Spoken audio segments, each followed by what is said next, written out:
Good afternoon. Good afternoon, ma'am. Okay. Good afternoon, ma'am.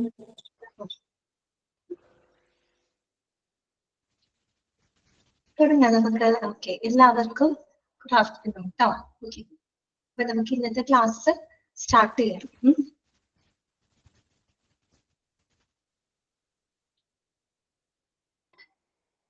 All mute ചെയ്യാണ് കേട്ടോ, all mute ചെയ്യണേ.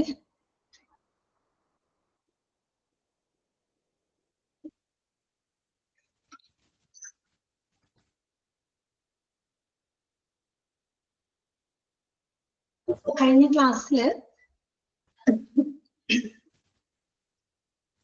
ക്ലാസ്സിൽ നമ്മള് ഓവർവ്യൂ അല്ലെ, അതിനകത്ത് നമ്മള് പഠിച്ചത് എന്തൊക്കെയായിരുന്നു, പ്രിൻസിപ്പിൾസ് എന്തൊക്കെയാണെന്ന് നമ്മൾ പഠിച്ചിരുന്നു അല്ലെ.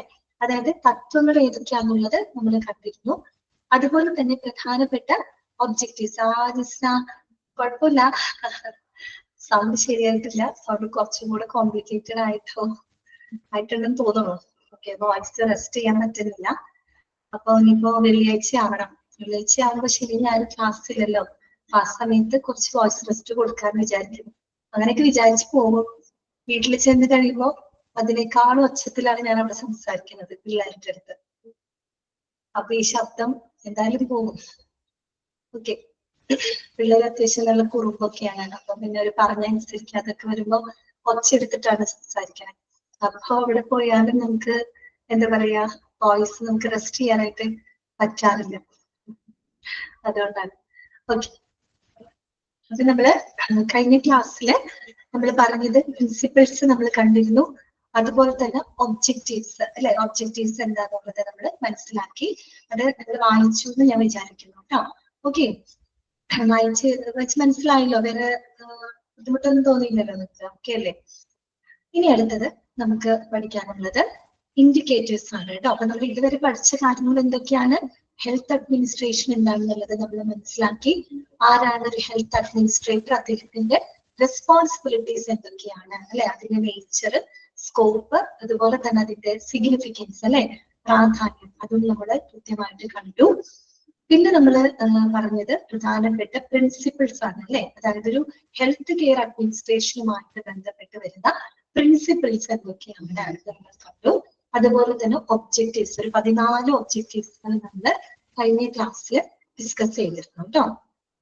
ഓക്കെ, ഇനി നമുക്ക് പഠിക്കാനുള്ളത് indicators for measuring impact of health care administration. Okay, indicators for measuring impact of health care administration. അതായത് ഒരു ഹെൽത്ത് കെയർ അഡ്മിനിസ്ട്രേഷന്റെ ഇമ്പാക്ട് അല്ലെ, അതിന്റെ ഒരു സ്വാധീനം അളക്കുന്നതിനുള്ള സൂചകങ്ങൾ എന്തൊക്കെയാണ്? ഓക്കെ, ഹെൽത്ത് ഇൻഡിക്കേറ്റേഴ്സിനെ പറ്റിയാണ് നമ്മൾ പഠിക്കാനായിട്ട് പോകുന്നത്. ക്ലിയർ ആയല്ലോ? ഹെൽത്ത് കെയർ അഡ്മിനിസ്ട്രേഷന്റെ ആ ഒരു സ്വാധീനം അളക്കുന്നതിനായിട്ട് ഉപയോഗിക്കുന്ന സൂചകങ്ങളെ പറ്റിയാണ്, അഥവാ ഇൻഡിക്കേറ്റേഴ്സിനെ പറ്റിയാണ് ഇനി നമ്മൾ ഡിസ്കസ് ചെയ്യാനായിട്ട് പോകുന്നത്. ഓക്കെ, നമുക്ക് വായിക്കാം. Health indicators R calculable characteristics of a population which researchers use as a supporting evidence for explaining the health of a population. എന്ന് പറഞ്ഞു കഴിഞ്ഞാൽ, അതായത് നമ്മുടെ പോപ്പുലേഷൻ ഉണ്ടല്ലോ, ജനസംഖ്യ, ആ ജനസംഖ്യയുടെ അളക്കാൻ കഴിയുന്ന സ്വഭാവ സവിശേഷതകളാണ് എന്നത് പറയുന്നത് ഹെൽത്ത് ഇൻഡിക്കേറ്റേഴ്സ് കേട്ടോ. അളക്കാൻ കഴിയുന്നതാണ്, നമുക്ക് മെഷറബിൾ ആയിട്ടുള്ള എന്താണ് ഇൻഡെക്സ്, സൂചകങ്ങൾ അല്ലെ, അതാണ് ഹെൽത്ത് ഇൻഡിക്കേറ്റേഴ്സ് എന്ന് പറയുന്നത് കേട്ടോ. അത് വന്നിട്ട് എന്താണ്, ഒരു ജനസംഖ്യയുടെ ഒരു ഹെൽത്ത് വിശദീകരിക്കാനായിട്ട് പ്രത്യേകിച്ച് ഗവേഷകർ ഒരു പിന്തുണ തെളിവായിട്ട് ഉപയോഗിക്കുന്നത് ഈ പറയുന്ന ഹെൽത്ത് ഇൻഡിക്കേറ്റേഴ്സ് ആണ്. ഓക്കെ, എന്താണ് ഹെൽത്ത് ഇൻഡിക്കേറ്റേഴ്സ് എന്ന് പറഞ്ഞാൽ, അതൊരു പോപ്പുലേഷന്റെ അളക്കാൻ കഴിയുന്ന സ്വഭാവ സവിശേഷതകളാണ്. എന്തിനു വേണ്ടിയിട്ടാണ് നമ്മൾ ഹെൽത്ത് ഇൻഡിക്കേറ്റേഴ്സ് ഉപയോഗിക്കുന്നത്? ആ ഒരു പോപ്പുലേഷന്റെ ഹെൽത്തിനെ വിശദമാക്കാനായിട്ട് അല്ലെ, എക്സ്പ്ലെയിൻ ചെയ്യുന്നതിന് വേണ്ടിയിട്ട് എന്താണ് റിസർച്ചേഴ്സ് അല്ലെ, ഗവേഷകര് ഉപയോഗിക്കുന്നതാണ് എന്ത്, ഈ പറയുന്ന ഇൻഡിക്കേറ്റേഴ്സ്, ഹെൽത്ത് ഇൻഡിക്കേറ്റേഴ്സ്. ഇനി നോക്കാം. Normally researchers will use a survey methodology to collect the information about a population sample. അതായത് ഒരു പോപ്പുലേഷൻ സാമ്പിളിൽ നിന്ന് അല്ലെങ്കിൽ ഒരു പോപ്പുലേഷൻ സാമ്പിളിന്റെ വിവരങ്ങൾ ശേഖരിക്കാനായിട്ട്, അവരെ പറ്റിയുള്ള വിവരങ്ങൾ ശേഖരിക്കാനായിട്ട് സാധാരണ നമ്മൾ സർവേ മെത്തഡോളജിയാണ് ഉപയോഗിക്കുന്നത്. നമ്മൾ ഹെൽത്ത് ഇൻഡിക്കേറ്റേഴ്സിനെ പറ്റിയാണ് സംസാരിക്കുന്നത് കേട്ടോ. അപ്പോൾ റിസർച്ചേഴ്സ് എന്താണ് ഉപയോഗിക്കുന്നത്? സർവേ മെത്തഡോളജി, ഒരു സർവേ രീതി ശാസ്ത്രം ആണ് ഉപയോഗിക്കുന്നത്. എന്തിനു വേണ്ടിയിട്ടാണ്? ഈ പറയുന്ന പോപ്പുലേഷൻ സാമ്പിളിനെ പറ്റിയുള്ള ഇൻഫർമേഷൻ കളക്ട് ചെയ്യുന്നതിന് വേണ്ടിയിട്ട്. സർവേ മെത്തേഡ് എന്ന് പറയുമ്പോൾ നമുക്ക് എന്ത് ചെയ്യാൻ വേണമെങ്കിൽ കുറച്ചൊരു ക്വസ്റ്റ്യനെയർ പോലെ, ഒരു ചോദ്യാവലി പോലെ നമുക്ക് പോപ്പുലേഷനിലേക്ക് കൊടുക്കാം അല്ലെ. അപ്പൊ അവരതില് ഫില്ല് ചെയ്ത് അല്ലെങ്കിൽ അവരവരുടെ ഫീഡ്ബാക്സ് ഒക്കെ അറിയിച്ചതിന് അതിലൂടെ നമുക്ക് എന്ത് ചെയ്യാൻ പറ്റും? കുറെ കാര്യങ്ങൾ നമുക്ക് കളക്ട് ചെയ്യാനായിട്ട് സാധിക്കും അല്ലെ. Survey methodology, survey data. Okay, ആ രീതിയിൽ നമുക്ക് എന്താണ് ഒരു പോപ്പുലേഷൻ സാമ്പിളിനെ പറ്റിയുള്ള വിവരങ്ങൾ നമുക്ക് ശേഖരിക്കാനായിട്ട് സാധിക്കും. അതിന് എന്ത് മെത്തേഡാണ് ഉപയോഗിക്കുന്നത്? സർവേ മെത്തഡോളജിയാണ് റിസർച്ചേഴ്സ് ഉപയോഗിക്കുന്നത്. ഓക്കെ, പിന്നെന്താണ്? Use statistics to generalise the information gathered to the total population. അത് കഴിഞ്ഞാൽ നമ്മൾ സ്റ്റാറ്റിസ്റ്റിക്സ് വെച്ച് എന്താണ്? സ്റ്റാറ്റിസ്റ്റിക് എന്താ പറയുക, ടെക്നിക്സ്, മെത്തേഡ്സുകൾ, സ്ഥിതി വിവര കണക്കുകളൊക്കെയാണ് എന്തിനു വേണ്ടിയിട്ടാണ് ഉപയോഗിക്കുന്നത്? To generalise the information gathered. Okay, കണക്ക് information gathered to the total population. അതായത് നമ്മൾ കളക്ട് ചെയ്തിട്ടുള്ള വിവരങ്ങളെ ഒരു ടോട്ടൽ പോപ്പുലേഷനിലേക്ക് ജനറലൈസ് ചെയ്യുന്നതിന് വേണ്ടിയിട്ട് ഏതാണ് ഉപയോഗിക്കുന്നത് ഗവേഷകര്? സ്റ്റാറ്റിസ്റ്റിക്സ് ആണ് ഉപയോഗിക്കുന്നത്. പറഞ്ഞു മനസ്സിലായോ? അതായത് മൊത്തം പോപ്പുലേഷനിലേക്ക് ഈ ലഭിച്ച വിവരങ്ങളെ എന്ത് ചെയ്യണം? നമുക്ക് സാമാന്യവൽക്കരിക്കണം അല്ലെ. സാമാന്യവൽക്കരിക്കുന്നതിന് വേണ്ടിയിട്ട് അവർ യൂസ് ചെയ്യുന്നത് സ്റ്റാറ്റിസ്റ്റിക്സ് ആണ്. എന്ന് പറഞ്ഞാൽ നമ്മൾ തുടക്കം പറഞ്ഞല്ലോ, ഒരു പോപ്പുലേഷൻ സാമ്പിളിനെ പറ്റിയുള്ള വിവരങ്ങൾ ശേഖരിക്കുന്നത് സർവേ മെത്തഡോളജി ഉപയോഗിച്ചുകൊണ്ടാണ് അല്ലെ. അതായത് സർവേ രീതിശാസ്ത്രം. അത് നമ്മളൊരു ജസ്റ്റ് ഒരു സാമ്പിളിൽ മാത്രമാണ് നമ്മൾ എടുക്കുന്നത്. ഒരു പോപ്പുലേഷൻ സാമ്പിൾ അല്ലെ. പോപ്പുലേഷൻ എന്ന് പറയുമ്പോൾ വലിയതാണ്, ജനസംഖ്യ എന്ന് പറയുമ്പോൾ അത് ഒത്തിരി ഉണ്ട്. അതിൽ നിന്നൊരു സാമ്പിൾ മാത്രമാണ്, സാമ്പിൾ എടുത്തിട്ടാണ് നമ്മൾ വിവരങ്ങൾ കളക്ട് ചെയ്യുന്നത്. ഇങ്ങനെ കളക്ട് ചെയ്തിട്ടുള്ള വിവരങ്ങൾ നമ്മൾ എന്ത് ചെയ്യാണ്? ഒരു സാമ്പിൾ ഓഫ് പോപ്പുലേഷൻ, ഒരു സ്മോളർ സാമ്പിളിൽ നിന്ന് കളക്ട് ചെയ്ത വിവരങ്ങളുടെ അടിസ്ഥാനത്തിൽ അതിന് നമ്മൾ എന്ത് ചെയ്യാണ്? ഒരു ലാർജർ പോപ്പുലേഷനിലേക്ക് അല്ലെ, ഒരു വലിയ പോപ്പുലേഷനിലേക്ക് നമ്മൾ എന്ത് ചെയ്യാണ്? അപ്ലൈ ചെയ്യുന്നത്. ഓക്കെ, അതിനു വേണ്ടി, അതാണ് ജനറലൈസ് ചെയ്യാൻ ഉദ്ദേശിക്കുന്നത് കേട്ടോ. അതിനു വേണ്ടിയിട്ട് ഉപയോഗിക്കുന്നത് സ്റ്റാറ്റിസ്റ്റിക്സ് ആണ്. ക്ലിയർ? അടുത്തത് എന്താണ് പറയുന്നത്? And then use the statistical analysis to make a statement about the health of the population. അതായത് പിന്നീട് നമ്മൾ യൂസ് ചെയ്യുന്നത് സ്റ്റാറ്റിസ്റ്റിക്കൽ അനാലിസിസ് ആണ് അല്ലെ. സ്റ്റാറ്റിസ്റ്റിക്കൽ അനാലിസിസ് നടത്തിക്കൊണ്ട് എന്ത് ചെയ്യാണ്? To make a statement about the health of a population. അതായത് ഒരു പോപ്പുലേഷനിൽ, ഒരു ജനസംഖ്യയുടെ എന്താണ് ആ ഒരു ഹെൽത്തിനെ പറ്റി ഒരു കൃത്യമായിട്ടുള്ള ഒരു പ്രസ്താവന നടത്തുന്നതിന് വേണ്ടിയിട്ട് എന്തുപയോഗിക്കാണ്? സ്റ്റാറ്റിസ്റ്റിക്കൽ അനാലിസിസ് ആണ് ഉപയോഗിക്കുന്നത്. സ്റ്റാറ്റിസ്റ്റിക്കൽ അനാലിസിസ് എന്ന് പറയുമ്പോൾ നമ്മൾ കിട്ടിയ വിവരങ്ങൾ ജസ്റ്റ് അനലൈസ് ചെയ്ത് നമ്മൾ എന്ത് ചെയ്യാണ്? ഒരു കൺക്ലൂഷനിലോട്ട് എത്താണ് അല്ലെ, ഒരു നിഗമനത്തിലോട്ട് എത്താണ്. ആ നിഗമനം എന്ന് പറയുന്നത് എന്തായിരിക്കും? ആ ഒരു പോപ്പുലേഷന്റെ ഹെൽത്തിനെ പറ്റിയുള്ള ഏതെങ്കിലും ഒരു പ്രസ്താവന അല്ലെ, ആ ഒരു രീതിയിലുള്ള കൺക്ലൂഷനിലേക്ക് എത്താനായിട്ട് സഹായിക്കുന്നത് സ്റ്റാറ്റിസ്റ്റിക്കൽ അനാലിസിസ് ആണ്. അപ്പൊ എന്തൊക്കെയാണ് നമ്മൾ പറഞ്ഞത്? അതായത് ഒരു പോപ്പുലേഷൻ സാമ്പിളിനെ പറ്റിയുള്ള വിവരങ്ങൾ ശേഖരിക്കുന്നതിനായിട്ട് സർവേ മെത്തഡോളജിയാണ് ഉപയോഗിക്കുന്നത്. അത് കഴിഞ്ഞ് കഴിഞ്ഞാൽ ആ ലഭിച്ച വിവരങ്ങളെ ഒരു ലാർജർ പോപ്പുലേഷനിലോട്ട് സാമാന്യവൽക്കരിക്കുന്നതിന് വേണ്ടി, അഥവാ ജനറലൈസ് ചെയ്യുന്നതിന് വേണ്ടിയിട്ട് നമ്മൾ ഉപയോഗിക്കുന്നത് നമ്മളല്ല, ഗവേഷകർ ഉപയോഗിക്കുന്ന സ്റ്റാറ്റിസ്റ്റിക്സ് ആണ്. പിന്നെ സ്റ്റാറ്റിസ്റ്റിക്കൽ അനാലിസിസിലൂടെ എന്ത് ചെയ്യാണ്? ആ ഒരു പോപ്പുലേഷന്റെ ആരോഗ്യത്തെ പറ്റിയുള്ള ഒരു പ്രസ്താവന നടത്തുന്നതിന് വേണ്ടിയിട്ട് സ്റ്റാറ്റിസ്റ്റിക്കൽ അനാലിസിസ് ഉപയോഗപ്പെടുത്തും. ഓക്കെ, അപ്പൊ അതൊക്കെ ഒന്ന് ജസ്റ്റ് ഒന്ന് മനസ്സിലാക്കി വെക്കുക കേട്ടോ. നിങ്ങളോട് ചിലപ്പോൾ ചോദിക്കാം, which methodology is used to collect information about a population sample. എന്താണ് ഉപയോഗിക്കുന്നത്? Survey methodology. സർവേ ഒക്കെ നടത്തിയിട്ട് കേട്ടോ, സർവേ മെത്തഡോളജി. അതുപോലെ ചിലപ്പോൾ നിങ്ങളോട് ചോദിക്കാം, dash is used to generalize the information gathered to the total population. Total population lot ഇറക്കുമ്പോൾ അതെന്തായിരിക്കും? Statistics അഥവാ സ്റ്റാറ്റിസ്റ്റിക്കൽ മെത്തേഡ്സ് എന്ന് പറയുമ്പോൾ ഈ പറഞ്ഞ മെട്രിക്, കാൽക്കുലേഷൻ മെത്തേഡ്സുകളൊക്കെ ഉപയോഗിച്ചുകൊണ്ടാണ് നമ്മളത് വലിയൊരു പോപ്പുലേഷനിലോട്ട് അപ്ലൈ ചെയ്യുന്നത്. സാമ്പിൾ എടുത്തിട്ട് ചെയ്ത് അതിന് കിട്ടിയ വിവരങ്ങൾ ടോട്ടൽ പോപ്പുലേഷനിലേക്ക് കൊടുക്കാനായിട്ട് സ്റ്റാറ്റിസ്റ്റിക്സ് ഉപയോഗിക്കുന്നു. പിന്നെ വേണമെങ്കിൽ നിങ്ങൾക്ക് ചോദിക്കാം നിങ്ങളോട്, dash is used to make a statement about the health of a population. ഒരു പോപ്പുലേഷൻ ആരോഗ്യത്തെ പറ്റിയുള്ള ഒരു സ്റ്റേറ്റ്മെന്റ് ഉണ്ടാക്കാനായിട്ട്, ദാറ്റ് മീൻസ് ഒരു കൺക്ലൂഷനിൽ എത്താനായിട്ട് എന്താണ് ഉപയോഗിക്കുന്നത്? സ്റ്റാറ്റിസ്റ്റിക്കൽ അനാലിസിസ് ആണ് ഉപയോഗിക്കുന്നത്. ഓക്കെ, ക്ലിയർ ആണോ പറഞ്ഞത്? ഇനി നോക്കാം. ഓക്കെ, അടുത്തത് health indicators are often used by governments to give healthcare policy or to make goals for improving population health. എന്താണ് പറയുന്നത്? ഈ ഹെൽത്ത് ഇൻഡിക്കേറ്റേഴ്സ്, ആരോഗ്യ സൂചകങ്ങൾ ആരാണ് ഉപയോഗപ്പെടുത്തുന്നത്? ഗവൺമെന്റ് ആണ് അല്ലെ. എന്തിനു വേണ്ടിയിട്ടാണ് ഉപയോഗിക്കുന്നത്? To guide the health care policy അല്ലെ, ആരോഗ്യ നയങ്ങള് നടപ്പിലാക്കുന്നതിനും അതോടൊപ്പം തന്നെ എന്താണ് ജനങ്ങളുടെ ആരോഗ്യ ജീവിതം അല്ലെ, അവരുടെ ആരോഗ്യകരമായിട്ടുള്ള ഒരു ജീവിതം പ്രോത്സാഹിപ്പിക്കുന്നതിനും ലക്ഷ്യമിട്ടുകൊണ്ട് ആരാണ് ഹെൽത്ത് ഇൻഡിക്കേറ്റേഴ്സ് ഉപയോഗപ്പെടുത്തുന്നത്? ഗവൺമെന്റ് ആണ്. ഓക്കെ, ഗവൺമെന്റ് എന്തിനു വേണ്ടിയിട്ടാണ് ഇത്തരം ഹെൽത്ത് ഇൻഡിക്കേറ്റേഴ്സ് ഉപയോഗിക്കുന്നത്? ഈ പറയുന്ന ഹെൽത്ത് പോളിസികളൊക്കെ കൃത്യമായിട്ട് നടപ്പിലാക്കുക. നമ്മൾ നേരത്തെ പറഞ്ഞല്ലോ, നാഷണൽ ഹെൽത്ത് പോളിസി പ്രകാരമുള്ള നയങ്ങളൊക്കെ എന്ത് ചെയ്യണം? നടപ്പിലാക്കണം. അപ്പൊ അത്തരം പോളിസികൾ നടപ്പിലാക്കാനും അതോടൊപ്പം തന്നെ ഒരു പോപ്പുലേഷന്റെ ആരോഗ്യകരമായിട്ടുള്ള ഒരു ജീവിതം അല്ലെങ്കിൽ ആരോഗ്യകരമായിട്ടുള്ള ആ ഒരു അവസ്ഥ മെച്ചപ്പെടുത്തുന്നതിന് വേണ്ടിയിട്ടുള്ള ലക്ഷ്യങ്ങൾ നേടുന്നതിന് വേണ്ടിയിട്ടും ഗവൺമെന്റുകൾ എന്തുപയോഗിക്കുന്നുണ്ട്? ഹെൽത്ത് ഇൻഡിക്കേറ്റേഴ്സ് ഉപയോഗപ്പെടുത്തുന്നു. ഓക്കെ, അപ്പൊ അവിടെ പറഞ്ഞ കാര്യം ഇത്രയേ ഉള്ളൂ. എന്താണ് അതായത് ആരോഗ്യം മെച്ചപ്പെടുത്തുന്നതിന് കേട്ടോ. ഹെൽത്ത് ഇൻഡിക്കേറ്റർ എന്ന് പറഞ്ഞാൽ എന്താണ്? ഒരു പോപ്പുലേഷനെ നമുക്ക് കണക്കാക്കാവുന്ന സ്വഭാവ സവിശേഷതകളുണ്ട്. ഇത് വന്നിട്ട് റിസർച്ചേഴ്സ് എന്താണ് ഈ ഒരു പോപ്പുലേഷൻ അല്ലെ, ഒരു പോപ്പുലേഷന്റെ ഹെൽത്ത് വിശദമാക്കാനായിട്ട് റിസർച്ചേഴ്സ് ഒരു ഗവേഷകർ ഒരു പിന്തുണാ തെളിവായിട്ട് ഉപയോഗിക്കുന്നത് ഹെൽത്ത് ഇൻഡിക്കേറ്റേഴ്സ് ആണ്. പിന്നെ നമ്മൾ പറഞ്ഞു ഒരു പോപ്പുലേഷൻ സാമ്പിളിൽ നിന്നുള്ള വിവരങ്ങൾ ശേഖരിക്കാനായിട്ട് സർവേ മെത്തഡോളജി ഉപയോഗിക്കുന്നു. ലഭിച്ച വിവരങ്ങൾ ഒരു ടോട്ടൽ പോപ്പുലേഷനിലേക്ക് ജനറലൈസ് ചെയ്യാനായിട്ട് നമ്മൾ സ്റ്റാറ്റിസ്റ്റിക്സ് ഉപയോഗപ്പെടുത്തുന്നു. ഇനി സ്റ്റാറ്റിസ്റ്റിക്കൽ അനാലിസിസിലൂടെയാണ് നമ്മളൊരു പോപ്പുലേഷന്റെ ഹെൽത്തിനെയും പറ്റിയുള്ള പ്രസ്താവന നടത്തുന്നത്. ഓക്കെ, അപ്പൊ 3 മെത്തേഡുകളാണ് അവിടെ യൂസ് ചെയ്യുന്ന ഓരോ കാര്യങ്ങൾക്കായിട്ട്. പിന്നെ മാത്രമല്ല ഹെൽത്ത് ഇൻഡിക്കേറ്റേഴ്സ് ഉപയോഗിക്കുന്നത് ഗവൺമെന്റ് ആണ് കേട്ടോ. എന്തിനു വേണ്ടിയിട്ടാണ് ഉപയോഗിക്കുന്നത്?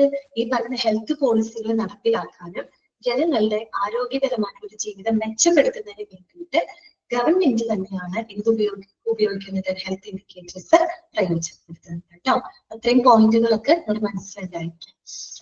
അടുത്തത് കേട്ടോ, നെക്സ്റ്റ് നമുക്ക് നോക്കാം ക്യാരക്ടറിസ്റ്റിക്സ് കേട്ടോ. എന്തിന്റെ ക്യാരക്ടറിസ്റ്റിക്സ് ആണ് നമ്മൾ പഠിക്കുന്നത്? ഹെൽത്ത് ഇൻഡിക്കേറ്റേഴ്സ് തന്നെയാണ് കേട്ടോ. നമ്മൾ ഈ പറയുന്ന ഹെൽത്ത് ഇൻഡിക്കേറ്റേഴ്സിന്റെ സവിശേഷതകൾ എന്തൊക്കെയാണ്? അത് കുറച്ച് ഇമ്പോർട്ടന്റ് ആണ് കേട്ടോ. അതൊന്ന് നോട്ട് ചെയ്ത് വെക്കാം, ഓരോ പോയിന്റും മനസ്സിലാക്കി വെക്കാം. ചിലപ്പോൾ ചോദിക്കാം, ഓക്കെ, ഒരു ഹെൽത്ത് ഇൻഡിക്കേറ്ററിന്റെ സ്വഭാവ സവിശേഷത ക്യാരക്ടറിസ്റ്റിക്സിൽ ഉൾപ്പെടുന്നത് ഏതാണ് അല്ലെങ്കിൽ ഉൾപ്പെടാത്തത് ഏതാണ് എന്നൊക്കെ ചോദിക്കാം. അല്ലെങ്കിൽ നേരിട്ട് ഏതെങ്കിലും സ്റ്റേറ്റ്മെന്റിൽ തന്നെ എടുത്ത് ചോദ്യങ്ങൾ ചോദിക്കാം കേട്ടോ. അപ്പൊ ക്യാരക്ടറിസ്റ്റിക്സ് നമുക്ക് കാണാം. ഹെൽത്ത് ഇൻഡിക്കേറ്റേഴ്സിന്റെ പ്രത്യേകതകൾ കേട്ടോ. Health indicator which will be used internationally to explain global health must have the following characteristics. അതായത് നമ്മൾ ഈ പറയുന്ന ഒരു അന്താരാഷ്ട്ര തലത്തിൽ ഒരു ഗ്ലോബൽ ഹെൽത്തിനെ വിശദമാക്കാനായിട്ട് ഉപയോഗിക്കുന്ന ഹെൽത്ത് ഇൻഡിക്കേറ്റേഴ്സിന് ഇനി പറയുന്ന സവിശേഷതകൾ ഉണ്ടായിരിക്കണം. ചുരുക്കി പറഞ്ഞ characteristics of health indicators 4 point ആണ് ഇവിടെ പറയുന്നത് കേട്ടോ. ഒന്നാമത്തെ പോയിന്റ് ഇതാണ്, ശ്രദ്ധിക്കുക. It must be explained in such a way that it can be gauged uniformly internationally. എന്നോട് പറയാം, it must be explained in such a way that it can be gauged uniformly internationally. എന്താണ് gauged എന്ന് പറയുന്ന വാക്കിന്റെ അർത്ഥം? എന്താണ് gauged? gauged എന്ന് വെച്ച് കഴിഞ്ഞാൽ അളക്കുക എന്നുള്ള അർത്ഥം കേട്ടോ. അളക്കാൻ കഴിയുന്നത് കേട്ടോ, തിട്ടപ്പെടുത്താൻ കഴിയുന്നത് എന്നൊക്കെയുള്ള അർത്ഥമാണ് കേട്ടോ gauged എന്ന് പറയുന്നത്. അതനുസരിച്ച് അളക്കാൻ കഴിയുന്നത്. എന്താണ് അവിടെ പറയുന്നത്? ഈ പറയുന്ന ഹെൽത്ത് ഇൻഡിക്കേറ്റേഴ്സ് ആരോഗ്യ സൂചകങ്ങള് അന്താരാഷ്ട്ര തലത്തില് ഏകീകൃതമായിട്ട് അളക്കാൻ കഴിയുന്ന വിധത്തില് വിശദമാക്കിയിരിക്കണം. എന്ന് പറഞ്ഞു കഴിഞ്ഞാല് ആരോഗ്യ സൂചകങ്ങൾ അന്താരാഷ്ട്ര തലത്തില് ഏകീകൃതമായിട്ട് അളക്കാൻ കഴിയുന്നതായിരിക്കണം എന്നാണ് പറയുന്നത്. ഓക്കെ, അത് വിശദമാക്കാം എന്താണ് ഉദ്ദേശിച്ചത്. ചുരുക്കി പറഞ്ഞു കഴിഞ്ഞാല് നമ്മൾ ഈ പറയുന്ന എന്താ പറയുക സ്ഥിതി വിവര കണക്കുകൾ നേരത്തെ പറഞ്ഞിരുന്നു. സ്ഥിതി വിവര കണക്കുകള് മെട്രിക്സ് എന്ന് വെച്ചാൽ സ്റ്റാറ്റിസ്റ്റിക്കൽ മെത്തേഡ്സുകളൊക്കെയാണ്.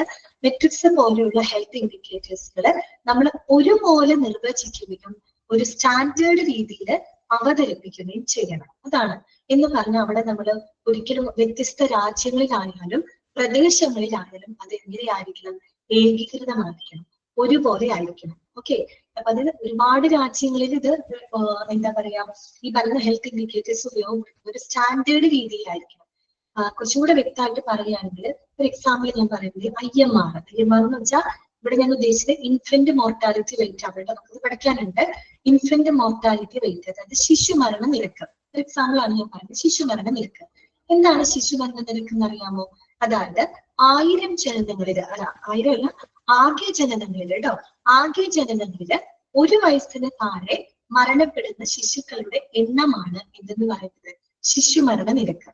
അതായത് ഇൻഫന്റ് മോർട്ടാലിറ്റി റേറ്റ് ആണ് ആകെ ജനനങ്ങളില്, ആകെ നടക്കുന്ന ജനനങ്ങളില് 1 വയസ്സിന് താഴെയുള്ള ശിശുക്കള്, അല്ലെ, 1 വയസ്സിന് താഴെ മരണപ്പെടുന്ന കുട്ടികളുടെ ശിശുക്കളുടെ എണ്ണമാണ് ഇൻഫന്റ് മോർട്ടാലിറ്റി റേറ്റ് അഥവാ ശിശുമരണ നിരക്ക് എന്ന് പറയുന്നത്. ഇതാണ് ഈ പറയുന്ന ഇൻഫന്റ് മോർട്ടാലിറ്റി റേറ്റിന്റെ കൃത്യമായിട്ടുള്ള ഡെഫിനിഷൻ. ഇതാണ് നിർവചനം. ഇതാണ് ഈ നിർവചനം എന്ന് പറയുന്നത് എല്ലാ രാജ്യങ്ങളിലും സെയിം ആണ്, ഏകീകൃതമാണ്. മനസ്സിലായോ? ഇന്ത്യയിൽ പറയുന്ന ഈ ഡെഫിനിഷൻ, ഇതേ ഡെഫിനിഷൻ തന്നെയാണ് എവിടെയുള്ളത്, അമേരിക്കയിലുള്ളത് അല്ലെങ്കിൽ മറ്റേതെങ്കിലും കൺട്രിയിലുള്ളത്. എന്ന് വെച്ചാൽ അതിന് ഏകീകൃതമായിട്ടുള്ള ഒരു നിർവചനമാണ്. മനസ്സിലായത്? ഇന്ത്യയിലെ ഒരു തരത്തില് അല്ലെങ്കിൽ മറ്റേതെങ്കിലും കൺട്രിയിൽ വേറൊരു രീതിയിൽ അതല്ല, എല്ലാം സ്റ്റാൻഡേർഡില്. അത് മാത്രമല്ല, ഇത് നമ്മൾ പറഞ്ഞു ഒരുപോലെ നിർവചിക്കുകയും പിന്നെന്താണ് സ്റ്റാൻഡേർഡ് രീതിയിൽ അത് അവതരിപ്പിക്കുകയും വേണം. അതായത് ഈ IMR കാൽക്കുലേറ്റ് ചെയ്യാനായിട്ട് കൃത്യമായിട്ടുള്ള ഒരു ഫോർമുലയുണ്ട്, ഒരു സ്റ്റാൻഡേർഡ് ഫോർമുലയുണ്ട്. ആ ഫോർമുല എന്ന് പറഞ്ഞാല് അവിടെ വ്യത്യസ്ത രാജ്യങ്ങളെന്നോ പ്രദേശങ്ങളോ ഒന്നും തന്നെ പരിഗണിക്കുന്നില്ല. ആ ഫോർമുല എല്ലാ കൺട്രികളിലും എന്താണ് സെയിം ആണ്. മനസ്സിലായോ? അപ്പൊ ഈ IMR എന്ന് പറയുന്നത് ഒരു ഹെൽത്ത് ഇൻഡിക്കേറ്റർ ആണ്. അതാണ് ഈ പറയുന്നത് ആരോഗ്യ സൂചകങ്ങൾ എന്ന് പറയുന്നത് അന്താരാഷ്ട്ര തലത്തില് ഏകീകൃതമായിട്ട് അളക്കാൻ കഴിയുന്ന വിധത്തിലായിരിക്കണം. മനസ്സിലായോ? എല്ലാ രാജ്യത്തും വ്യത്യസ്ത പ്രദേശങ്ങളായിക്കോട്ടെ രാജ്യങ്ങളിലായിക്കോട്ടെ എല്ലാം എന്തായിരിക്കണം, ഒരുപോലെ ആയിരിക്കണം. മനസ്സിലായോ? വ്യത്യാസം വരാൻ പാടില്ല, ഒരുപോലെ ആയിരിക്കണം. ക്ലിയർ ആയോ പറഞ്ഞ പോയിന്റ്? ഓക്കെ ആണോ? അതാണ് അവിടെ ഉദ്ദേശിക്കുന്നത് കേട്ടോ. It must be explained in such a way that it can be gauged uniformly internationally. ഏകീകൃതമാണെന്ന് വെച്ചാൽ ഒരുപോലെ ആയിരിക്കും കേട്ടോ, എല്ലാ രാജ്യങ്ങളും സെയിം ആയിരിക്കും. എക്സാമ്പിൾ ആണ് ഞാൻ പറഞ്ഞത് infant mortality rate. Clear? Okay. രണ്ടാമത്തെ പോയിന്റ് ഇതാണ്, it must have statistical validity. ആണ് പറയുന്നത് it must have statistical validity. ഈ പറയുന്ന ഹെൽത്ത് ഇൻഡിക്കേറ്ററിന് എന്തുണ്ടായിരിക്കണം, സ്റ്റാറ്റിസ്റ്റിക്കൽ വാലിഡിറ്റി ഉണ്ടായിരിക്കണം. എന്ന് പറഞ്ഞാൽ സ്റ്റാറ്റിസ്റ്റിക്കൽ വാലിഡിറ്റി എന്ന് പറഞ്ഞു കഴിഞ്ഞാല് ഈ പറയുന്ന ഹെൽത്ത് ഇൻഡിക്കേറ്ററുകൾ എന്താണ് വളരെ വിശ്വസനീയവും കൃത്യവുമായിട്ട് സ്ഥിതിവിവര കണക്കുകളുടെ അടിസ്ഥാനമാക്കിയായിരിക്കണം എന്നാണ് ഉദ്ദേശിക്കുന്നത് കേട്ടോ. അതായത് ഈ പറയുന്ന ഹെൽത്ത് ഇൻഡിക്കേറ്റേഴ്സ് വളരെ കൃത്യവും വിശ്വസനീയമായിട്ടുള്ള സ്ഥിതിവിവര കണക്കുകളെ അടിസ്ഥാനപ്പെടുത്തിക്കൊണ്ടായിരിക്കണം ഉണ്ടായിരിക്കുന്നത്. അതിനൊരു വാലിഡിറ്റി ഉണ്ടായിരിക്കണം. തോന്നിയ രീതിയിലല്ല, അതിലൊരു മിസ്റ്റേക്ക് വരാനായിട്ട് പാടില്ല. അത് വളരെ കൃത്യമായിരിക്കണം. അതുപോലെ വാലിഡിറ്റി എന്ന് വെച്ചാൽ വളരെ റിലയബിൾ ആയിരിക്കണം കേട്ടോ. വിശ്വസനീയമായിട്ടുള്ള സ്ഥിതിവിവര കണക്കുകളെ അടിസ്ഥാനപ്പെടുത്തിക്കൊണ്ടായിരിക്കണം എന്തുണ്ടായിരിക്കേണ്ടത്, ഹെൽത്ത് ഇൻഡിക്കേറ്റേഴ്സ് ഉണ്ടായിരിക്കേണ്ടത്. എന്ന് പറഞ്ഞപ്പോൾ ഒരു എക്സാമ്പിൾ പറയുന്നത് ഇപ്പൊ പ്രിവാലൻസ് ഓഫ് ഡയബറ്റിസ്, ഇപ്പൊ പ്രമേഹത്തിന്റെ വ്യാപനം. പ്രമേഹത്തിന്റെ വ്യാപനം എന്ന് പറയുന്ന ഒരു ഇൻഡിക്കേറ്റർ ആണ് കേട്ടോ. അതെന്താണ് അവിടെ സൂചിപ്പിക്കുന്നത്, ഈ പറയുന്ന പ്രമേഹമുള്ള ജനങ്ങളുടെ ഒരു അനുപാതം, ഒരു പ്രൊപ്പോർഷൻ ആണ് അത് ഉദ്ദേശിക്കുന്നത്. അതിന്റെ വാലിഡിറ്റി എന്താണ്, പ്രിവാലൻസ് ഓഫ് ഡയബറ്റിസ് എന്ന് പറയുന്നതിന്റെ സാധ്യത എന്താണ്, അത് വന്നിട്ട് പ്രമേഹമുള്ള ജനങ്ങളുടെ ആ ഒരു അനുപാതമാണ്, അല്ലെ, ആ ഒരു പ്രൊപ്പോർഷനെയാണ് അത് എന്ത് ചെയ്യുന്നത്, വാലിഡേറ്റ് ചെയ്യുന്നത്. ഓക്കെ, ക്ലിയർ ആണല്ലോ? അതാണ് സ്റ്റാറ്റിസ്റ്റിക്കൽ വാലിഡിറ്റി എന്ന് പറയുന്നത് കേട്ടോ. It must have statistical validity എന്ന് പറഞ്ഞ് കൃത്യവും വിശ്വസനീയമായിട്ടുള്ള സ്ഥിതി വിവര കണക്കുകളെ അടിസ്ഥാനപ്പെടുത്തിക്കൊണ്ടായിരിക്കണം ഹെൽത്ത് ഇൻഡിക്കേറ്റേഴ്സ് ഉണ്ടായിരിക്കേണ്ടത് കേട്ടോ. അതൊരു തരത്തിലും എന്ത് ചെയ്യാൻ പാടില്ല, എന്ത് വരാൻ പാടില്ല, മിസ്റ്റേക്ക് വരാനായിട്ട് പാടില്ല. ക്ലിയർ ആയോ? മനസ്സിലായോ പറഞ്ഞത്? ഓക്കെ ആണോ? ഓക്കെ. ഏതെങ്കിലും പോയിന്റ് ക്ലിയർ ആകാത്തതില്ലെങ്കിൽ ചോദിക്കാം കേട്ടോ. അടുത്തത് മൂന്നാമത്തെ പോയിന്റ് ഇതാണ്, ദ ഇൻഡിക്കേറ്റർ. ശ്രദ്ധിക്കാട്ടോ, the indicator must be data which can practically be collected in a reasonable amount of time. ആണ് പറഞ്ഞത് the indicator must be data which can practically be collected in a reasonable amount of time. എന്ന് പറഞ്ഞാല് അതെ Aishwarya, valid data ആയിരിക്കും. അതെ, valid data എന്ന് വെച്ചാൽ validity ഇല്ലായിരിക്കണം, fake ആയിട്ടുള്ള വിവരങ്ങളെ ബേസ് ചെയ്തുകൊണ്ടായിരിക്കരുത്. മനസ്സിലായിരുന്നു? അതുകൊണ്ടാണ് പറഞ്ഞത് വളരെ കറക്റ്റ് ആയിട്ടുള്ള വിശ്വസനീയമായിട്ടുള്ള സ്ഥിതി വിവര കണക്കുകളെ അടിസ്ഥാനപ്പെടുത്തിക്കൊണ്ടായിരിക്കണം ഡാറ്റ ഉണ്ടായിരിക്കേണ്ടത്. അല്ലാതെ ചില ഫേക്ക് ആയിട്ടുള്ള ഡാറ്റ വെച്ചിട്ടൊന്നും അല്ല അത് എന്ത് ചെയ്യേണ്ടത്, മെഷർ ചെയ്യേണ്ടത് കേട്ടോ. ഫേക്ക് ആവരുത്. കൃത്യമായിട്ടുള്ള സ്ഥിതികൾ. ഇപ്പൊ നമ്മൾ സെൻസസ് ഒക്കെ നടത്തുന്നില്ലേ, സെൻസസ് ഒക്കെ നടത്തിയിട്ട് നമ്മൾ അവസാനം സെക്സ് റേഷ്യോ ഒക്കെ നമ്മൾ പറയുന്നുണ്ട് അല്ലെ. അത് കൃത്യമായിട്ടുള്ള സ്ഥിതികളിലെ കണക്കുകളെ അടിസ്ഥാനപ്പെടുത്തിക്കൊണ്ടാണ് അത് തയ്യാറാക്കുന്നത് അല്ലെ. ഓരോ വീടുകളിലും കയറി ഇറങ്ങി കൃത്യമായിട്ടുള്ള കണക്കെടുപ്പുകൾ നടത്തിക്കൊണ്ടാണ് ഫൈനലി നമ്മളൊരു സെൻസസ് ഇത്ര അല്ലെ, നമ്മൾ സ്ത്രീ പുരുഷ അനുപാതം അല്ലെങ്കിൽ മറ്റുള്ള കാര്യങ്ങൾ, സാക്ഷരതാ നിരക്ക്, അങ്ങനെയുള്ള കാര്യങ്ങളൊക്കെ നമ്മൾ രേഖപ്പെടുത്തുന്നത് കൃത്യമായിട്ടുള്ള സെൻസസ് വിവരങ്ങളെ അടിസ്ഥാനപ്പെടുത്തിയിട്ടാണ്. അല്ലാതെ നമ്മൾ തോന്നിയ രീതിയിൽ നമ്മുടെ ഒരു കാൽക്കുലേഷൻ വെച്ചിട്ടല്ല അങ്ങനെയുള്ള വിവരങ്ങൾ കൊടുക്കുന്നത്. അതായത് അത് അത്രയും വാലിഡ് ആണ്. മനസ്സിലായല്ലോ? അതാണ് ഉദ്ദേശിക്കുന്നത് കേട്ടോ. അത് എക്സാമ്പിൾ പറഞ്ഞാണ്. അപ്പൊ നോക്കുക, the indicator must be data which can practically B collected in A reasonable amount of time. എന്ന് പറഞ്ഞാല് ഈ ഡാറ്റ എന്ന് പറയുന്നത്, ഹെൽത്ത് ഇൻഡിക്കേറ്റർ ഉപയോഗിച്ച് ഉള്ള ഡാറ്റ വിവരങ്ങൾ എന്ന് പറയുന്നത് എന്താണ്, ന്യായമായിട്ടുള്ള സമയത്തിനുള്ളിൽ, ഒരു റീസണബിൾ ടൈമിനുള്ളിൽ പ്രായോഗികമായിട്ട് ശേഖരിക്കാൻ കഴിയുന്ന തരത്തിലുള്ള വിവരങ്ങളായിരിക്കും. മനസ്സിലായോ? അതായത് ഒരു റീസണബിൾ ടൈമില്, ഒരു കൃത്യമായിട്ടുള്ള ഒരു കാലയളവില് നമുക്ക് പ്രായോഗികമായിട്ട് ശേഖരിക്കാൻ കഴിയുന്ന രീതിയിലുള്ള ഇൻഡിക്കേറ്റേഴ്സ് ആയിരിക്കും കേട്ടോ. പ്രായോഗികമായിട്ട് നമുക്ക് ശേഖരിക്കാൻ കഴിയുന്ന തരത്തിലുള്ള എന്താ പറയുക ഇൻഡിക്കേറ്റേഴ്സ് ആയിരിക്കണം ഉണ്ടായിരിക്കുന്നത്. എന്ന് പറഞ്ഞാല് it is feasible to collect ചെയ്യാൻ എളുപ്പമുള്ള ഇൻഡിക്കേറ്റർ ആയിരിക്കണം അല്ലെ. ചില ഇൻഡിക്കേറ്റർ ഒക്കെ വെച്ച് കഴിഞ്ഞാൽ കാലങ്ങളോളം ഇങ്ങനെ നമുക്കിങ്ങനെ അത് വെച്ച് ഡാറ്റ കളക്ട് ചെയ്യേണ്ടി വരും. അങ്ങനെ പറ്റില്ല. It is feasible to collect കേട്ടോ. കളക്ട് ചെയ്യാനായിട്ട് എളുപ്പമുള്ളതായിരിക്കണം. ഓക്കെ, അതൊന്നാമത്തെ കാര്യം. പിന്നെ പറയുന്നത് എന്താന്ന് വെച്ചാല് ടൈം എഫിഷ്യന്റ് ആയിരിക്കണം. എന്ന് പറഞ്ഞാല് ടൈം കൺസ്യൂമിങ് ആവാനായിട്ട് പാടില്ല. ഒരുപാട് സമയം എടുത്ത് കളക്ട് ചെയ്യുന്ന രീതിയിലാവുമ്പോൾ നമുക്കത് പ്രായോഗികമായിട്ട് ബുദ്ധിമുട്ടാണ് അല്ലെ. അതുകൊണ്ടാണ് പറയുന്നത് ടൈം എഫിഷ്യന്റ് ആയിരിക്കണം. പക്ഷെ ഒത്തിരി ടൈം കൺസ്യൂമിങ് ചെയ്യുന്ന ഇൻഡിക്കേറ്റേഴ്സ് ആവാനായിട്ട് പാടില്ല. ഓക്കെ, പിന്നെ മാത്രമല്ല it is practicable for the routine collection. Okay, അതായത് നമുക്ക് റൂട്ടീൻ കളക്ഷൻ അല്ലെങ്കിൽ റൂട്ടീൻ ആയിട്ട് നമുക്ക് ചെയ്യാൻ പറ്റുന്ന രീതിയിൽ പ്രാക്ടിക്കബിൾ ആയിട്ടുള്ള ഇൻഡിക്കേറ്റേഴ്സ് ആയിരിക്കും. പ്രായോഗികമായിട്ട് നമുക്ക് ചെയ്യാൻ പറ്റും. ചില ഇൻഡിക്കേറ്റർ വെച്ച് വിവരങ്ങൾ ശേഖരിക്കാൻ പറഞ്ഞു കഴിഞ്ഞാൽ അത് ചിലപ്പോൾ ഒരുപാട് സമയം എടുക്കുന്ന കാര്യങ്ങളായിരിക്കും. ആ ഇൻഡിക്കേറ്റർ വെച്ച് ഡാറ്റ കളക്ട് ചെയ്യാന്ന് പറഞ്ഞാൽ വളരെ ബുദ്ധിമുട്ടായിരിക്കും, ഒത്തിരി ടൈം കൺസ്യൂമിങ് ആയിരിക്കും, ചിലപ്പോൾ വളരെ ബുദ്ധിമുട്ടായിരിക്കും. അങ്ങനെയുള്ള വിവരങ്ങൾ ശേഖരിക്കാൻ നമുക്ക് ബുദ്ധിമുട്ട് വരും.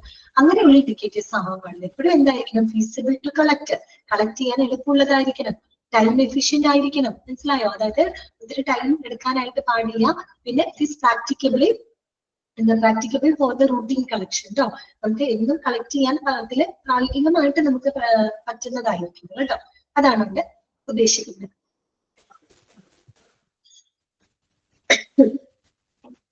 മനസ്സിലായോ പോയിന്റ്? അതല്ല കേട്ടോ. The indicator must be data which can practically be collected in a reasonable amount of time. Okay. നാലാമത്തെ പോയിന്റ് ഇതാണ്. The analysis of the data must result in a recommendation on which people can make changes to improve health. ഇവിടെ വായിക്കാണ്. The analysis of the data must result in a recommendation on which people can make changes to improve the health. ഇനി നമ്മൾ ഇങ്ങനെ കിട്ടുന്ന ഡാറ്റകളെല്ലാം നമ്മൾ എന്ത് ചെയ്യും, analyse ചെയ്യും അല്ലെ. കൃത്യമായിട്ട് അനലൈസ് ചെയ്തിട്ടാണ് നമ്മൾ എന്ത് ചെയ്യുന്നത്, ഒരു കൺക്ലൂഷനിലോട്ട് നമ്മൾ എത്തുന്നത് അല്ലെ, ഒരു നിഗമനത്തിലോട്ട് എത്തുന്നത്. അപ്പൊ ആ ഒരു നിഗമനം, ആ ഒരു റിസൾട്ട് എന്ന് പറയുന്നത് എപ്പോഴും എങ്ങനെയുള്ളതായിരിക്കണം, ജനങ്ങളുടെ എന്താ പറയാ ആരോഗ്യകരമായിട്ടുള്ള ഒരു ജീവിതം ഉണ്ടാക്കാനായിട്ട്, അതിന് മാറ്റങ്ങൾ ഉണ്ടാക്കാൻ തരത്തിലുള്ള റെക്കമെൻഡേഷനിലായിരിക്കണം അതിന്റെ ഒരു കൺക്ലൂഷൻ എത്തേണ്ടത്. മനസ്സിലായിട്ടുണ്ടല്ല പറഞ്ഞത്. അതായത് നമ്മൾ ഈ ഡാറ്റ അനലൈസ് ചെയ്തിട്ട് കുറെ കാര്യങ്ങളൊക്കെ അനലൈസ് ചെയ്ത് നമ്മൾ അവസാനം ഒരു കൺക്ലൂഷനിൽ എത്തും അല്ലെ, ഒരു നിഗമനത്തിലോട്ട് എത്തും. അതാണ് അവിടുത്തെ റിസൾട്ട് എന്ന് പറയുന്നത്. ആ റിസൾട്ട് എപ്പോഴും പോസിറ്റീവ് ആയിരിക്കണം.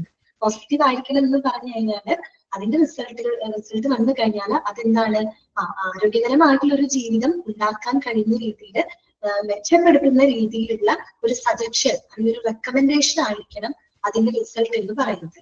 ഇപ്പൊ പറയുകയാണെങ്കിൽ നേരത്തെ പറഞ്ഞ ശിശുമരണ നിരക്ക് തന്നെ എടുക്കാന്ന് വിചാരിക്കുക. ഇൻഫന്റ് മോർട്ടാലിറ്റി റേറ്റ് അതൊരു ഹെൽത്ത് ഇൻഡിക്കേറ്റർ ആണല്ലോ. അപ്പൊ നമ്മൾ ആ ഒരു ഇൻഡിക്കേറ്റർ വെച്ച് കുറെ വിവരങ്ങളൊക്കെ നമ്മൾ കളക്ട് ചെയ്യാണ്. ഈ ഡാറ്റയെല്ലാം കളക്ട് ചെയ്തിട്ട് നമ്മൾ അനലൈസ് ചെയ്യുന്നതിലൂടെ നമുക്കൊരു കാര്യം മനസ്സിലാവാണ്. അനലൈസ് ചെയ്ത് നമ്മളൊരു കൺക്ലൂഷനിലോട്ട് എത്താണ്. എന്തായിരിക്കും ആ കൺക്ലൂഷൻ എന്ന് പറയുന്നത്? അതായത് ഇനി ശിശുമരണ നിരക്ക് ഒരിക്കലും എന്താവാൻ പാടില്ല, കൂടാനായിട്ട് പാടില്ല അല്ലെ. അപ്പൊ കൂടാതിരിക്കാനായിട്ട് നമ്മള് വ്യക്തിപരമായിട്ട് ഓരോരുത്തരും എന്തെല്ലാം കാര്യങ്ങൾ ശ്രദ്ധിക്കണം എന്നുള്ളൊരു പോസിറ്റീവ് റിസൾട്ടിലോട്ടാവണം അത് എത്തേണ്ടത്. മനസ്സിലായോ? അപ്പൊ പിന്നെ ആളുകൾ എന്ത് ശ്രദ്ധിക്കും? ശിശുമരണ നിരക്ക് കുറയ്ക്കാനായിട്ട് എന്തെല്ലാം കാര്യങ്ങൾ നമുക്ക് ശ്രദ്ധിക്കാനായിട്ട് പറ്റും എന്നുള്ള രീതിയിലുള്ള ഒരു മാറ്റത്തിലോട്ട് ചിന്തിക്കാനായിട്ട് ആളുകൾ തയ്യാറാവും. ശരിയല്ലേ? അപ്പൊ നമ്മൾ കളക്ട് ചെയ്ത് വരുമ്പോൾ കഴിഞ്ഞ വർഷത്തിലൊന്നും ഒരു വർഷം എടുത്ത കണക്കെടുത്ത് കഴിഞ്ഞപ്പോ അതിൽ ശിശുമരണ നിരക്ക് ഭയങ്കരമായിട്ട് വർദ്ധിച്ചതായിട്ട് നമ്മൾ കാണുകയാണ് മുൻ വർഷങ്ങളെ അപേക്ഷിച്ച്. അപ്പൊ നമ്മൾ അനലൈസ് ചെയ്യുമ്പോൾ നമുക്ക് മനസ്സിലാവും മുൻ വർഷങ്ങളെക്കാളും കൂടുതൽ ശിശുമരണങ്ങൾ ഈ കഴിഞ്ഞ വർഷം നടന്നിട്ടുണ്ട്. അപ്പൊ നമ്മൾ എന്ത് കൺക്ലൂഷനിലോട്ട് എത്തണം? ഇനി ഒരിക്കലും ഒരു ശിശുമരണ നിരക്ക് കൂടാതിരിക്കാനായിട്ട് എന്തെല്ലാം മെഷേഴ്സുകൾ നമ്മൾ എടുക്കണം അല്ലെ. അപ്പൊ ആളുകൾ ആ ഡാറ്റ അനലൈസ് ചെയ്ത് മനസ്സിലാക്കുമ്പോൾ ആളുകൾക്ക് ബോധ്യമാവും ഇനി ശിശുമരണ നിരക്ക് കുറയ്ക്കാനായിട്ട് എന്തെല്ലാം കാര്യങ്ങൾ അവർ ശ്രദ്ധിക്കണം എന്നുള്ളൊരു മാറ്റത്തിലോട്ട് അവർ ചിന്തിക്കും അല്ലെ. അങ്ങനെ ഒരു പോസിറ്റീവ് റെക്കമെൻഡേഷൻ വരുന്ന രീതിയിലായിരിക്കണം എന്ത് ചെയ്യേണ്ടത്, അതിന്റെ റിസൾട്ട് വരേണ്ടത്. ഒരിക്കലും ഒരു നെഗറ്റീവ് റിസൾട്ടിലോട്ടോ അല്ലെങ്കിൽ റിസൾട്ട് ഇല്ലാത്തൊരു അവസ്ഥയിലോട്ടോ പോകരുത്. ഒരു പോസിറ്റീവ് റിസൾട്ടിലായിരിക്കണം അത് പറയുന്നത്. ക്ലിയർ ആയോ പറഞ്ഞത്? ക്ലിയർ ആയോ? അതാണ് analysis of the data that must result in A recommendation on which people can make changes to improve the health. കേട്ടോ, ഹെൽത്ത് ഇംപ്രൂവ് ചെയ്യാൻ ഉള്ള രീതിയിൽ ഒരു മാറ്റം വരുത്താനുള്ള ഒരു ശുപാർശ, ഒരു മാറ്റം വരുത്തുന്ന രീതിയിലുള്ള ഒരു റിസൾട്ട് ആയിരിക്കണം ആ ഒരു ഡാറ്റ അനാലിസിസിലൂടെ നമുക്ക് ലഭിക്കേണ്ടത്. ആ രീതിയിലുള്ള ഹെൽത്ത് ഇൻഡിക്കേറ്റർ ആയിരിക്കണം. ക്ലിയർ ആയോ പറഞ്ഞത്? കുറച്ച് ബുദ്ധിമുട്ടാണ് ഈ പോയിന്റുകൾ മനസ്സിലാക്കാനായിട്ട്. അപ്പൊ ഒന്നാമത്തെ പോയിന്റ് എന്താണ് നമ്മൾ പറഞ്ഞത്? അതായത് ഹെൽത്ത് ഇൻഡിക്കേറ്റേഴ്സ് എന്ന് പറയുന്നത് അന്താരാഷ്ട്ര തലത്തില് ഏകീകൃതമായിട്ട് അളക്കാൻ കഴിയുന്ന രീതിയിൽ ആയിരിക്കണം അല്ലെ. എല്ലായിടത്തും ഒരുപോലെ നിർവചിക്കപ്പെടുകയും ഒരുപോലെ കാൽക്കുലേറ്റ് ചെയ്യപ്പെടാനും സാധിക്കുന്ന രീതിയിലായിരിക്കണം കേട്ടോ, ഏകീകൃതമായിരിക്കണം. രണ്ടാമത് നമ്മൾ പറഞ്ഞത് അതിന് കൃത്യമായിട്ടുള്ള ഒരു സ്റ്റാറ്റിസ്റ്റിക്കൽ വാലിഡിറ്റി, സാധുതയുണ്ടായിരിക്കണം. അതായത് കൃത്യമായിട്ടുള്ള സ്ഥിതിവിവര കണക്കുള്ള ബേസ് ചെയ്തുകൊണ്ടുള്ള എന്താ പറയാ ഇൻഡിക്കേറ്റർ ആയിരിക്കണം കേട്ടോ. പിന്നെ നമ്മൾ പറഞ്ഞത് ഈ ഇൻഡിക്കേറ്റർ എന്ന് പറയുന്നത് എപ്പോഴും എന്തായിരിക്കണം? 3 കാര്യങ്ങളാണ് നമ്മൾ പറഞ്ഞത്. It is feasible to connect അല്ലെ, കണക്ട് ചെയ്യാൻ എളുപ്പമുള്ളതായിരിക്കണം. അതുപോലെ തന്നെ എന്തായിരിക്കണം?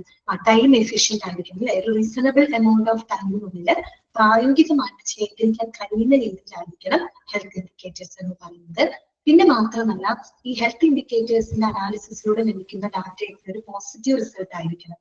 എന്ന് പറഞ്ഞ ജനങ്ങളുടെ ആരോഗ്യ ജീവിതം മെച്ചപ്പെടുത്തുന്ന ഒരു മാറ്റങ്ങൾ ഉണ്ടാക്കാൻ കഴിയുന്ന രീതിയിൽ ഒരു പോസിറ്റീവ് റിസൾട്ടിലേക്ക് ആയിരിക്കണം അതിന്റെ അനാലിസിസ് ചെന്നെത്തുന്നത്. ഓക്കെ, ക്ലിയർ ആണോ പറഞ്ഞത്? 4 പോയിന്റ് ഓക്കെ ആണോ നിങ്ങൾക്ക്? മനസ്സിലായോ? ഓക്കെ അല്ലേ? കുറച്ച് ബുദ്ധിമുട്ടാണ് കേട്ടോ അത് മനസ്സിലാക്കാനായിട്ട്, അതുകൊണ്ടാണ് പ്രശ്നം. അപ്പൊ നിങ്ങളോട് ചോദിക്കാം കേട്ടോ, ചിലപ്പോൾ നിങ്ങളോട് ചോദിക്കാം dash explained in such a way that it can be gauged uniformly internationally. ഇതിന്റെ പ്രത്യേകതയാണ് ഹെൽത്ത് ഇൻഡിക്കേറ്റർ. അല്ലെങ്കിൽ ചോദിക്കാം dash must have a statistical validity എന്ന് പറഞ്ഞ് ചോദിക്കാം. അപ്പൊ ഓപ്ഷനിൽ ഹെൽത്ത് ഇൻഡിക്കേറ്റർ ഉണ്ടായിരിക്കും, അല്ലെങ്കിൽ വേറെ വല്ല ഇൻഡിക്കേറ്റേഴ്സ് ഒക്കെ എടുത്തു തരും. അപ്പൊ എന്താണ് സ്റ്റാറ്റിസ്റ്റിക്കൽ വാലിഡിറ്റി ഉണ്ടാക്കേണ്ടത്? ഏതിനാണ്? ഹെൽത്ത് ഇൻഡിക്കേറ്ററിനാണ് കേട്ടോ. അതുപോലെ തന്നെ ഡാഷ് മസ്റ്റ് ബി അല്ലെങ്കിൽ dash can be practically B collected in A reasonable amount of time. ഇതെന്താ? ഹെൽത്ത് ഇൻഡിക്കേറ്റർ ആണ് കേട്ടോ. അതുപോലെ ഇങ്ങനെ എടുത്ത് ചോദിക്കാം, ആ രീതിയിൽ ക്വസ്റ്റ്യൻ വരാം. അതല്ലെങ്കിൽ താഴെ തന്നിരിക്കുന്നവരുടെ ഹെൽത്ത് ഇൻഡിക്കേറ്ററിന്റെ സവിശേഷതയിൽ ഉൾപ്പെടുന്നത് ഏതാണ്, ഉൾപ്പെടാത്തത് ഏതാണ്, അങ്ങനെയും ക്വസ്റ്റ്യൻ വരാം കേട്ടോ. ഒന്ന് ശ്രദ്ധിക്കും. അടുത്ത് നമുക്ക് നോക്കാം. The indicators used to measure health status കേട്ടോ. The indicators used to measure health status, അതായത് നമ്മുടെ ഒരു ഹെൽത്ത് സ്റ്റാറ്റസ് അല്ലെ, ഹെൽത്ത് കണ്ടീഷൻ മെഷർ ചെയ്യുന്നതിനായിട്ട് ഉപയോഗിക്കുന്ന ഇൻഡിക്കേറ്റേഴ്സ് ഏതൊക്കെയാണ് കേട്ടോ. ഏതൊക്കെ ഇൻഡിക്കേറ്റേഴ്സ് ആണ് ഉപയോഗിക്കുന്നത്? ഹെൽത്ത് ഇൻഡിക്കേറ്റർ എന്താണ് നമുക്ക് ഐഡിയ കിട്ടി, അതിന്റെ പ്രത്യേകതകളെ കുറിച്ച് മനസ്സിലാക്കി. ഇനി നമ്മൾ എന്തൊക്കെ ഇൻഡിക്കേറ്ററുകളാണെന്നുള്ളത് പഠിക്കാൻ പോവാണ് കേട്ടോ. ഓക്കെ, നമുക്ക് നോക്കാം. ഇൻഡിക്കേറ്റേഴ്സ് ബ്രാക്കറ്റിൽ പറയുന്നുണ്ട് disease specific mortality, morbidity and disability. പിന്നെന്താണ്? Determinants of health, that means biological risk factors and health behaviours. And health systems, that means surgical procedures, medication use or use of health services. എന്താണ് അവിടെ പറഞ്ഞത്? അതായത് ഈ ഇൻഡിക്കേറ്റേഴ്സിന് ഇങ്ങനെ പലതായിട്ട് ഒരു മൂന്ന് category ആയിട്ടാണ് അവിടെ പറഞ്ഞേക്കാറുണ്ട്. ഇൻഡിക്കേറ്റേഴ്സ് ഒരുപാടുണ്ട്. ആ ഇൻഡിക്കേറ്റേഴ്സിനെ പ്രധാനമായിട്ട് നമ്മൾ 3 കാറ്റഗറിയിലായിട്ട് അവിടെ പറഞ്ഞേക്കാണ്. ഒന്നാമത്തെ കാറ്റഗറി ഓഫ് ഇൻഡിക്കേറ്റേഴ്സ് എന്ന് പറഞ്ഞതാണ് ഡിസീസ് സ്പെസിഫിക് ആയിട്ടുള്ള, അതായത് ചില രോഗങ്ങൾക്ക് കൂടുതൽ പ്രാധാന്യം കൊടുത്തുകൊണ്ട്, ഓക്കെ, ഡിസീസ് സ്പെസിഫിക് ആയിട്ടുള്ള ഇൻഡിക്കേറ്റേഴ്സ് എന്ന് പറഞ്ഞ മോർട്ടാലിറ്റി ആവാം, ഓക്കെ, മരണനിരക്കാവാം, മോർബിഡിറ്റി രോഗാവസ്ഥയാവാം, ഡിസേബിലിറ്റി വൈകല്യങ്ങള്, അതുമായിട്ടൊക്കെ ബന്ധപ്പെട്ട് ഇൻഡിക്കേറ്റേഴ്സ് ആവാം. ഓക്കെ, പിന്നെ വേറൊരു കാറ്റഗറി ഓഫ് ഇൻഡിക്കേറ്റേഴ്സ് എന്ന് പറഞ്ഞിട്ടാണ് ഡിറ്റർമിനൻസ് ഓഫ് ഹെൽത്ത് ആണ്. ഡിറ്റർമിനൻസ് ഓഫ് ഹെൽത്ത് എന്ന് വെച്ച് കഴിഞ്ഞാൽ ആരോഗ്യത്തിനെ സ്വാധീനിക്കുന്ന ഘടകങ്ങൾ, ആരോഗ്യത്തിനെ സ്വാധീനിക്കുന്ന ഘടകങ്ങളെ ബേസ് ചെയ്തുകൊണ്ടുള്ള ഇൻഡിക്കേറ്റേഴ്സ് ഉണ്ട്. എന്ന് പറഞ്ഞ ആരോഗ്യത്തെ സ്വാധീനിക്കുന്ന ഘടകങ്ങൾ എന്ന് പറയുമ്പോൾ ബയോളജിക്കൽ റിസ്ക് ഫാക്ടേഴ്സ് ആവാം, ഹെൽത്ത് ബിഹേവിയേഴ്സ് ആവാം, അതൊക്കെ ആരോഗ്യത്തിന് നിർണ്ണയിക്കുന്ന ഘടകങ്ങളാണ് അല്ലെ. ബയോളജിക്കൽ റിസ്ക് ഫാക്ടേഴ്സ്, ജൈവ അപകടങ്ങളൊക്കെ ഉണ്ടാവും അല്ലെ, അത്തരത്തിലുള്ള ഫാക്ടേഴ്സുകൾ ആരോഗ്യത്തിന് നിർണ്ണയിക്കുന്നതാണ്. അതുപോലെ ഹെൽത്ത് ബിഹേവിയേഴ്സ് അല്ലെ, എന്താണ് മോർബിഡിറ്റി എന്ന് പറഞ്ഞാൽ മരണനിരക്ക് കേട്ടോ, നമ്മൾ പഠിക്കുന്നുണ്ട് കേട്ടോ. അടുത്തത് അതാണ് പറയുന്നത്. മോർബിഡിറ്റി എന്ന് പറഞ്ഞാല് രോഗാവസ്ഥ കേട്ടോ, മോർട്ടാലിറ്റി ആണ് മരണനിരക്ക് കേട്ടോ. ഓക്കെ, മോർട്ടാലിറ്റി മരണനിരക്ക്, മോർബിഡിറ്റി രോഗാവസ്ഥ, ഡിസബിലിറ്റി എന്ന് പറഞ്ഞാൽ അറിയാലോ വൈകല്യമാണ് കേട്ടോ, വൈകല്യങ്ങൾ. അപ്പൊ അതുമായിട്ട് ബന്ധപ്പെട്ട ഇൻഡിക്കേറ്റേഴ്സ് ഉണ്ട്. ഓക്കെ, പിന്നെ നമ്മൾ പറയുന്നത് ആരോഗ്യത്തിന് നിർണ്ണയിക്കുന്ന ചില ഇൻഡിക്കേറ്റേഴ്സ് ഉണ്ട്, അതുമായിട്ട് ബന്ധപ്പെട്ട ഫാക്ടേഴ്സ് ഒക്കെ, അങ്ങനെയുള്ള ഇൻഡിക്കേറ്റേഴ്സ് ഉണ്ട്. അതിപ്പോ നമ്മുടെ ആരോഗ്യത്തിനെ സ്വാധീനിക്കുന്ന പല കാര്യങ്ങൾ ഉണ്ടായിരിക്കാം. ബയോളജിക്കൽ റിസ്ക് ഫാക്ടേഴ്സ് ആവാം അല്ലെ, അതായത് ജൈവ അപകടങ്ങളൊക്കെ ഉണ്ടാവാം. അതുപോലെ ഹെൽത്ത് ബിഹേവിയേഴ്സ്, ചിലവരുടെ ആരോഗ്യശീലങ്ങളായിരിക്കാം ഒരാളെ എന്താ പറയുക രോഗാവസ്ഥയിലോട്ട് നയിക്കുന്നത് അല്ലെ. ഒരു മോശമായിട്ടുള്ള ഒരു ഫുഡ് ഹാബിറ്റ്, അങ്ങനെയുള്ള ഒരാള് അല്ലെങ്കിൽ ശരിയായിട്ട് ഉറങ്ങാതിരിക്കുക, അങ്ങനെയൊക്കെ ചെയ്യുന്നതൊക്കെ എന്തിലേക്ക് നയിക്കാം, ആരോഗ്യപരമായിട്ട് മോശം അവസ്ഥയിലേക്ക് നയിക്കാം. അങ്ങനെ ആരോഗ്യത്തിനെ നിർണ്ണയിക്കുന്ന പല ഘടകങ്ങളുണ്ട്. അതിനകത്ത് വരുന്നതാണ് biological risk factors, health behaviours ഒക്കെ ആരോഗ്യത്തിനെ സ്വാധീനിക്കുന്നുണ്ട് അല്ലെ. അങ്ങനെയുള്ള ഇൻഡിക്കേറ്റേഴ്സ് ഉണ്ട്. അതുപോലെ തന്നെ ഹെൽത്ത് സിസ്റ്റംസ്, ആരോഗ്യ സംവിധാനങ്ങളുമായിട്ട് ബന്ധപ്പെട്ട ഇൻഡിക്കേറ്റേഴ്സ്, ദാറ്റ് മീൻസ് ഇപ്പൊ സർജിക്കൽ പ്രൊസീജിയേഴ്സ്, ശസ്ത്രക്രിയാ നടപടികള്, മെഡിക്കേഷൻ യൂസ്, മരുന്നുകളുടെ ഉപയോഗം, യൂസ് ഓഫ് ഹെൽത്ത് സർവീസസ് അല്ലെ, ഈ പറയുന്ന ആരോഗ്യ സേവനങ്ങളുടെ ഉപയോഗം, അതൊക്കെ ആരോഗ്യ സംവിധാനവുമായിട്ട് ബന്ധപ്പെട്ട ചില ഇൻഡിക്കേറ്റേഴ്സ് ആണ്. ശരിക്കും പറഞ്ഞ ഇൻഡിക്കേറ്റേഴ്സ് ഒരുപാടുണ്ട്. അതിന് പല പല കാറ്റഗറി ആയിട്ട് പറയുന്ന രോഗാവസ്ഥയുമായിട്ട് ബന്ധപ്പെട്ട ഇൻഡിക്കേറ്റേഴ്സ് ഉണ്ട്. ഇനി ഈ പറയുന്ന ആരോഗ്യത്തിനെ സ്വാധീനിക്കുന്ന ഘടകങ്ങളുമായിട്ട് ബന്ധപ്പെട്ട ഇൻഡിക്കേറ്റേഴ്സ് ഉണ്ട്. ആരോഗ്യ പരിപാലന സംവിധാനങ്ങളുമായിട്ട് ബന്ധപ്പെട്ട് ഇൻഡിക്കേറ്റേഴ്സ് ഉണ്ട്. ഒരു ജനറൽ ഐഡിയ നിങ്ങൾക്ക് തരുന്നു കേട്ടോ. ഇനി നമുക്ക് ഓരോന്നൊന്നും ജസ്റ്റ് നമുക്ക് നോക്കാം കേട്ടോ. അതില് ഒന്നാമത്തെ കേട്ടോ ഡെത്ത് റേറ്റ് കേട്ടോ. ഒന്നാമത്തെ ഡെത്ത് റേറ്റ്. ഡെത്ത് റേറ്റ് എന്ന് പറഞ്ഞാൽ എന്താണ്? പേര് കേൾക്കുമ്പോൾ തന്നെ നമുക്കറിയാം അല്ലെ, മരണനിരക്കാണ് ഇവിടെ ഉദ്ദേശിക്കുന്നത്. നോക്കുക, mortality rate or death rate രണ്ടും ഓർത്തു വെക്കുക കേട്ടോ. മോർട്ടാലിറ്റി അല്ലെ, മോർട്ടാലിറ്റി റേറ്റ് എന്ന് പറയാൻ നമുക്ക് ഡെത്ത് റേറ്റ് എന്ന് പറയും. അതനുസരിച്ച് മരണനിരക്ക് എന്താണത്? It is a scale of number of death, ബ്രാക്കറ്റിൽ പറഞ്ഞിട്ടുണ്ട്, in general or owing to a specific cause in a particular population measured to the size of that population per unit of time. ഇതാണ് പറയുന്നത് mortality rate അഥവാ death rate. ശരിക്കും പറഞ്ഞാൽ മരണനിരക്ക് എന്ന് പറയുന്നത് എന്താണെന്ന് അറിയാമോ? ഒരു നിർദ്ദിഷ്ട പോപ്പുലേഷനിലോ, ഒരു സ്പെസിഫിക് പോപ്പുലേഷനിലോ അല്ലെങ്കിൽ ഗ്രൂപ്പിലോ ഒരു നിശ്ചിത കാലയളവിൽ സംഭവിക്കുന്ന മരണങ്ങളുടെ എണ്ണമാണ് എന്ന് പറയുന്നത് mortality rate.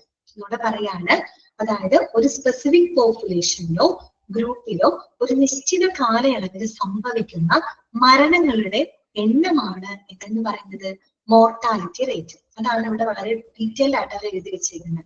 Mortality rate or death rate is a scale of the number of death. Death എന്ന് പറയുമ്പോൾ in general or owing to a specific cause, മരണം എന്ന് പറയുമ്പോൾ എല്ലാ രീതിയിലുള്ള മരണം അതിനകത്ത് ഉൾപ്പെടും. അതായത് പൊതുവായിട്ടുള്ള മരണങ്ങളാവാം, ചില പ്രത്യേക കാരണങ്ങൾ മൂലം മരണം സംഭവിക്കാം അല്ലെ. ചിലർ വയസ്സെത്തി മരിക്കുന്ന ആൾക്കാരുണ്ട്, അതൊക്കെ നമുക്ക് ജനറൽ ഡെത്ത് ആയിട്ട് നമുക്ക് കണക്കാക്കാം. അതല്ലാണ്ട് ചില പ്രത്യേക കാരണങ്ങൾ കൊണ്ട് മരണപ്പെടുന്ന, ആക്സിഡന്റിലൂടെ മരണപ്പെടുന്ന ആൾക്കാരുണ്ട്, അസുഖം വന്ന് മരണപ്പെടുന്ന ആളുകളുണ്ട്, മറ്റാരെങ്കിലും കൊല്ലപ്പെടുന്ന ആൾക്കാരുണ്ട്, അങ്ങനെയൊക്കെ വരാലോ. ആ രീതിയിലുള്ള മരണങ്ങളും ഇതിനകത്ത് ഉൾപ്പെടുന്നുണ്ട് കേട്ടോ.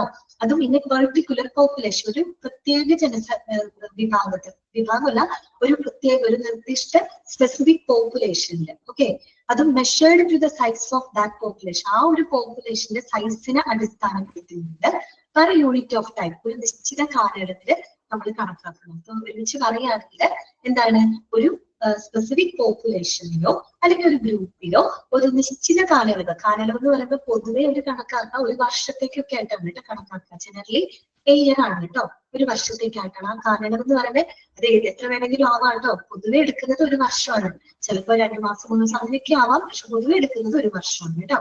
അപ്പൊ ആ ഒരു കാലയളവില് സംഭവിക്കുന്ന മരണങ്ങളുടെ എണ്ണമാണ്. മരണം എന്ന് പറയുമ്പോൾ പൊതുവായിട്ടുള്ള മരണങ്ങളായ ചില പ്രത്യേക കാരണങ്ങൾ കൊണ്ടുള്ള മരണങ്ങളായിരിക്കാം, അതെല്ലാം തന്നെ ഉൾപ്പെടുന്നു. ഓക്കെ, ക്ലിയർ ആണല്ലോ.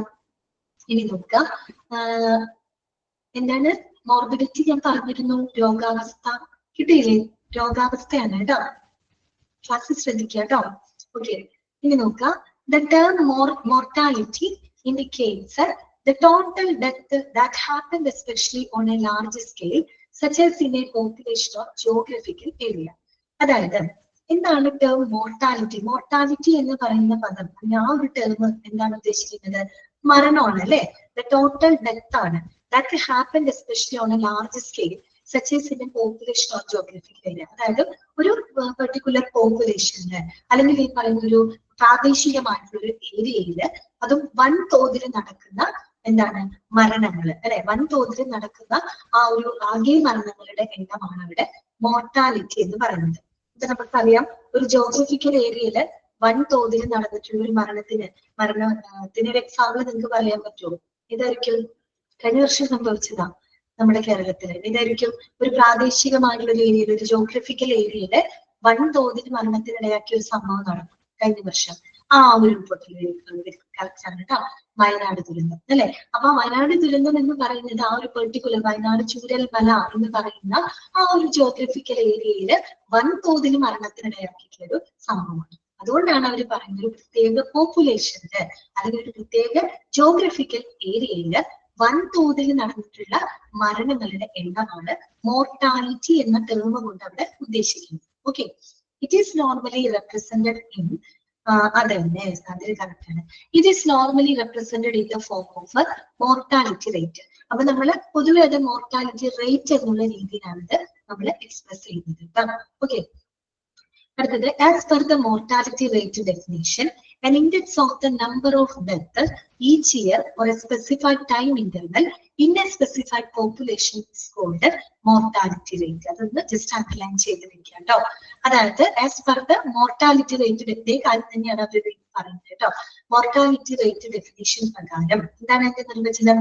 It is an index of the number of deaths each year or a specified time interval. അതായത് ഒരു നിശ്ചിത കാലയളവിലോ, നിശ്ചിത കാലയളവിലാണെന്ന് പറഞ്ഞല്ലോ, ഓരോ വർഷമായിരിക്കാം, ഒരു വർഷത്തേക്കായിരിക്കാം, അവിടെ ഒരു നിശ്ചിത പോപ്പുലേഷനിൽ നടന്നിട്ടുള്ള മരണങ്ങളുടെ എണ്ണത്തിനെയാണ് നമ്മൾ മോർട്ടാലിറ്റി റേറ്റ് എന്ന് പറയുന്നത്. ഓക്കെ, ഇനി നോക്കാം, it is normally expressed in population units like deaths per 1000 people four A record period for specified time frame.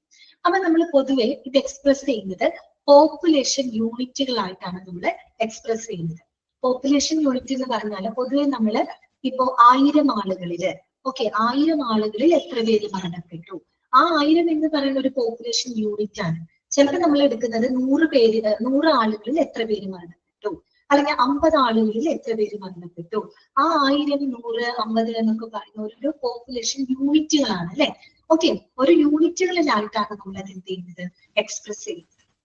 ഒരു എക്സാമ്പിൾ ആണ് അവർ പറഞ്ഞത്, ഡെത്ത് പെർ 1000 പീപ്പിൾ, 1000 ആളുകളിൽ എത്ര പേര് മരണപ്പെട്ടു. ഒരു പോപ്പുലേഷൻ എടുക്കുകയാണെങ്കിലും പോപ്പുലേഷൻ വലുതായിരിക്കും, അതിനകത്ത് ഒരു 1000 ആളുകളിൽ എത്ര പേര് മരണപ്പെട്ടു, അല്ലെങ്കിൽ 50 ആളുകളിൽ എത്ര പേര് മരണപ്പെട്ടു എന്നുള്ള രീതിയിലായിരിക്കും നമ്മളത് എക്സ്പ്രസ് ചെയ്യുന്നത് കേട്ടോ. ഓക്കെ, അപ്പൊ ചുരുക്കി പറഞ്ഞാൽ നിങ്ങൾ മനസ്സിലാക്കി വെക്കുന്നത് എന്താണ് മോർട്ടാലിറ്റി റേറ്റ്. അതെന്ന് പറഞ്ഞാൽ ഇത്രയേ ഉള്ളൂ. മോർട്ടാലിറ്റി റേറ്റിന് നമുക്ക് ഡെത്ത് റേറ്റ് എന്ന് പറയാം. അതായത് ഒരു സ്പെസിഫിക് പോപ്പുലേഷനിലോ അല്ലെങ്കിൽ ഒരു ഗ്രൂപ്പിലോ ഒരു നിശ്ചിത കാലയളവ് വളരെ ഇമ്പോർട്ടന്റ് ആണ് കേട്ടോ, ഒരു നിശ്ചിത കാലയളവിൽ സംഭവിക്കുന്ന മരണങ്ങളുടെ എണ്ണമാണ് മോർട്ടാലിറ്റി റേറ്റ് അഥവാ ഡെത്ത് റേറ്റ് എന്ന് പറയുന്നത്. ഓക്കെ, ക്ലിയർ ആണല്ലോ? ഇതിനെ പഠിച്ചു വെച്ചാൽ മതി കേട്ടോ. പിന്നെ സാധാരണ നമ്മളെ പോപ്പുലേഷൻ യൂണിറ്റുകളിലായിട്ടാണ് നമ്മൾ അതിനെ എക്സ്പ്രസ് ചെയ്യുന്നത്. യൂണിറ്റ് എന്ന് പറയുമ്പോൾ 1000 ആളുകളിൽ, ഒരു നിശ്ചിത പോപ്പുലേഷനുണ്ട്, 1000 ആളുകളിൽ എത്ര പേര് മരണപ്പെട്ടു എന്നൊക്കെ പറഞ്ഞ 1000 അല്ലെങ്കിൽ 100, 50 എന്നൊക്കെ പറഞ്ഞ ഒരു യൂണിറ്റുകളിലായിട്ടാണ് നമ്മൾ എക്സ്പ്രസ് ചെയ്യുന്നത് കേട്ടോ. ഓക്കെ, ഇനി അടുത്ത് നോക്കാം, death rate and it's measures കേട്ടോ.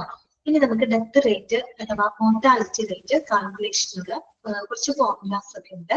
ഫോർമുലകളൊക്കെ ഇങ്ങനെ ഒരു ബോക്സ് ചെയ്ത് വെച്ചോട്ടോ, നിങ്ങൾ അണ്ടർലൈനല്ല ബോക്സിൽ ഒന്ന് എഴുതി വെച്ചോട്ടോ. ബോക്സ് കാണുമ്പോൾ പെട്ടെന്ന് നിങ്ങൾക്ക് അത് പെട്ടെന്ന് ഇതാവാൻ വേണ്ടിയിട്ടാണ് കേട്ടോ, ശ്രദ്ധിക്കാൻ വേണ്ടിയിട്ടാണ് ബോക്സിൽ ഇട്ട് വെക്കാൻ പറഞ്ഞത്. നോക്കാം, the mortality rate formula used for calculations according to the available statistics is, അതായത് മോർട്ടാലിറ്റി റേറ്റ് കാൽക്കുലേറ്റ് ചെയ്യുന്നതിനുള്ള ഫോർമുല എന്താന്ന് നോക്കാം. അത് പഠിച്ചു വെക്കാൻ ഇമ്പോർട്ടന്റ് ആണ്, അതൊരു ബോക്സിൽ ഇട്ട് വെക്കാം കേട്ടോ. നോക്കാം, നമുക്ക് ഫോർമുല ഇതാണ്. മോർട്ടാലിറ്റി റേറ്റ് അഥവാ death rate is equal to number of death divided by total population into 1000 divided by 365. ഇത് ഇങ്ങനെ തന്നെ പഠിച്ചു വെക്കാം കേട്ടോ. എന്താണ്? number of death divided by total population into 1000 divided by 365. 1000 divided by 365. എന്താണ്?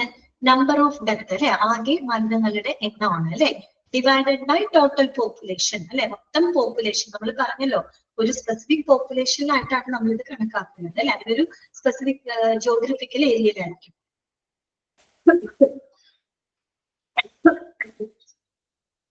അപ്പോ നമ്പർ ഓഫ് ഡെത്ത് അതായത് ആകെ മരണങ്ങളുടെ എണ്ണം divided by total population into അത് കഴിഞ്ഞ് 1000 by 365. ഈ 1000 എവിടെ നിന്നാ വന്നത്? നമ്മൾ പറഞ്ഞില്ലേ പോപ്പുലേഷൻ യൂണിറ്റുകളിലായിട്ടാണ് എക്സ്പ്രസ് ചെയ്യുന്നത്. നമ്മളവിടെ ആ ഒരു നിശ്ചിത പോപ്പുലേഷൻ 1000 പേരിൽ എത്ര പേര്, അതാണ് അവിടെ 1000 ഉദ്ദേശിച്ചിരിക്കുന്നത് കേട്ടോ. 1000 ഡിവൈഡ് ബൈ 365. എന്നൊരു 365 വന്നെന്താ? നമ്മളൊരു വർഷത്തേക്ക് ഒരു കാലയളവ് നമ്മൾ പറഞ്ഞില്ലേ, ആ കാലയളവ് പൊതുവെ എന്തായിരിക്കും? ഒരു വർഷമായിരിക്കും. അതുകൊണ്ടാണ് 365 അല്ലെ, ഒരു വർഷത്തിന് 365 ഡേയ്സ് അല്ലേ വരുന്നത്. ഓക്കെ, അപ്പൊ 1000 by 365. ഓക്കെ, ക്ലിയർ ആണല്ലോ? അപ്പൊ അത് പഠിച്ചു വെക്കാം കേട്ടോ. എന്താണ് ഫോർമുല? എന്താണ്? Number of death divided by total population into 1000 divided by 365. Okay, mortality rate. ഇതൊക്കെ അങ്ങോട്ട് കൂടെ ഒക്കെ മാറ്റി ഷഫിൾ ചെയ്തിട്ട് ശരിയായ ഫോർമുല ഏതാന്ന് നോക്കും നിങ്ങളോട് ചോദിക്കാം കേട്ടോ. അടുത്തത് ഇൻ ഹോസ്പിറ്റൽ. ഇനി നമ്മുടെ ആശുപത്രി അധിഷ്ഠിത മരണനിരക്കിനെ പറ്റിയാണ് ഇനി നമ്മൾ കാണാൻ പോകുന്നത്. ആശുപത്രി അധിഷ്ഠിത മരണനിരക്ക് നോക്കാം നമുക്ക്. Gross mortality rate. എന്താണ് ഗ്രോസ് മോർട്ടാലിറ്റി റേറ്റ് കേട്ടോ, അത് പഠിച്ചു വെക്കണം. ഗ്രോസ് മോർട്ടാലിറ്റി റേറ്റിന്റെ ഫോർമുല ഇതാണ്. Total number of death happen in the hospital in a period divided by total number of death and ഒരു ആൻഡ് ഇവിടെ ചേർക്കാം കേട്ടോ. ഒരു ആൻഡ് എഴുതി ചേർക്കണേ. ഡെത്ത് ഡിസ്ചാർജസിന്റെ ഇടയിൽ ഡെത്ത് കഴിഞ്ഞിട്ട് ഡെത്ത് ആൻഡ് ഡിസ്ചാർജസ് കേട്ടോ, ആൻഡ് ചേർക്കാം. Total number of death and discharges during that period into 100. ഇങ്ങോട്ട് വായിക്കാണ്. Gross mortality rate in hospital is equal to total number of death happened in the hospital in a period divided by total number of death and discharges during that period into 100. ഇതാണ് പറയുന്നത് gross mortality rate in ഹോസ്പിറ്റലിനെ കണക്കാക്കിയിട്ടാണ്. അപ്പൊ നമ്മൾ ഹോസ്പിറ്റലിൽ എങ്ങനെ കണക്കാക്കുന്നത്? ഒരു hospital നിശ്ചിത കാലയളവിൽ അല്ലെ, ഈ പീരീഡ് ഒരു കാലയളവില് ഹോസ്പിറ്റലിൽ സംഭവിച്ചിട്ടുള്ള മരണങ്ങളുടെ ആകെ എണ്ണം അല്ലെ ഡിവൈഡഡ് ബൈ എന്താണ്? അതേ കാലയളവിലുള്ള മരണങ്ങളുടെയും ഡിസ്ചാർജുകളുടെയും ആകെ എണ്ണം. അതാണ് മരണങ്ങളുടെയും ഡിസ്ചാർജുകളുടെയും ആകെ എണ്ണം ഇൻറ്റു 100. നമ്മൾ ഇൻറ്റു 100 ചെയ്യുമ്പോൾ പെർസെന്റേജിലായിട്ട് നമുക്ക് കിട്ടും കേട്ടോ. ഇൻറ്റു 100ലാണ്, ഇൻറ്റു 100 ചെയ്യുമ്പോൾ പെർസെന്റേജിലാണ് നമുക്ക് കിട്ടുന്നത്. ഇനി നോക്കാം, ആദ്യത്തെ നിങ്ങൾക്ക് ക്ലിയർ ആയല്ലോ, ന്യൂമറേറ്റർ മനസ്സിലായില്ലേ? അതായത് ഒരു കാലയളവിൽ ഹോസ്പിറ്റലിൽ മരണപ്പെട്ട ആളുകളുടെ ആകെ എണ്ണം ഡിവൈഡഡ് ബൈ ഡിനോമിനേറ്ററിൽ എന്താ പറഞ്ഞത്? താഴെ ഡിനോമിനേറ്റർ താഴെ എന്താ പറഞ്ഞത്? Total number of death and discharges during that period. അതേ കാലയളവില് മരണത്തിന്റെയും ഡിസ്ചാർജുകളുടെയും ആകെ എണ്ണം എന്നാ പറഞ്ഞത്. ഞാൻ ചോദിക്കട്ടെ, ഡെത്ത് എന്ന് പറയുമ്പോൾ നമ്മളിപ്പോ ഹോസ്പിറ്റലിലെ ഡിസ്ചാർജ് എന്ന് പറയുമ്പോൾ എങ്ങനെയൊക്കെ നമുക്ക് ഡിസ്ചാർജ് ആവാം? ഏതൊക്കെ രീതിയിൽ നമുക്ക് ഡിസ്ചാർജ് ആവാം? മരണപ്പെടുന്നതും ഒരു തരം ഡിസ്ചാർജ് ആണ് അല്ലെ. ഒരാൾ ഹോസ്പിറ്റലിൽ വെച്ച് മരണപ്പെടുകയാണ് അല്ലെ, ആ മരണപ്പെടുമ്പോൾ അത് ഡിസ്ചാർജ് ആയിട്ടാണ് നമ്മളിവിടെ കണക്കാക്കുന്നത്. ഇനി ചില ആളുകൾ എന്ത് ചെയ്യും? ഹോസ്പിറ്റലിൽ ഡിസ്ചാർജ് ചെയ്ത് വീട്ടിലെത്തി, ചിലപ്പോൾ അതേ ഒരു നിശ്ചിത കാലയളവിനുള്ളിൽ വീട്ടിലെത്തി പിന്നീട് മരണപ്പെടുന്ന ആളുകൾ ഉണ്ടായിരിക്കും അല്ലെ, അങ്ങനെയുള്ളതായിരിക്കും. അതന്നെ, രോഗം മാറിയിട്ടുണ്ടാവില്ല. ചിലർ അവിടെ തന്നെ മരണപ്പെടും, മറ്റു ചിലവർ ചികിത്സയൊക്കെ കഴിഞ്ഞ് ഡിസ്ചാർജ് ആയി അവർ വീട്ടിലെത്തും. പക്ഷെ പിന്നീട് ചിലപ്പോൾ വീട്ടിലെത്തി കുറച്ച് ആ ഒരു പർട്ടിക്കുലർ പീരീഡ് ഓഫ് ടൈമിനുള്ളിൽ മരണപ്പെടുന്ന ആളുകളുണ്ട്. അതും ഒരു ഡിസ്ചാർജ് ആണ്. പിന്നെ ഏതൊക്കെയുണ്ട് ഡിസ്ചാർജ് എന്ന് പറഞ്ഞാല്? നമ്മൾ പഠിച്ചിട്ടില്ലേ, ലാമ ഡാമ പഠിച്ചിട്ടില്ലേ? Leaving against medical advice, discharge against medical advice പഠിച്ചിട്ടില്ലേ? അതായത് ഡോക്ടറുടെ നിർദ്ദേശത്തിനെതിരായിട്ട് ഡിസ്ചാർജ് ആക്കി പോകുന്ന ആളുകളുണ്ട് അല്ലെ? അങ്ങനെയുള്ള ഡിസ്ചാർജ് നടക്കുന്നുണ്ട്.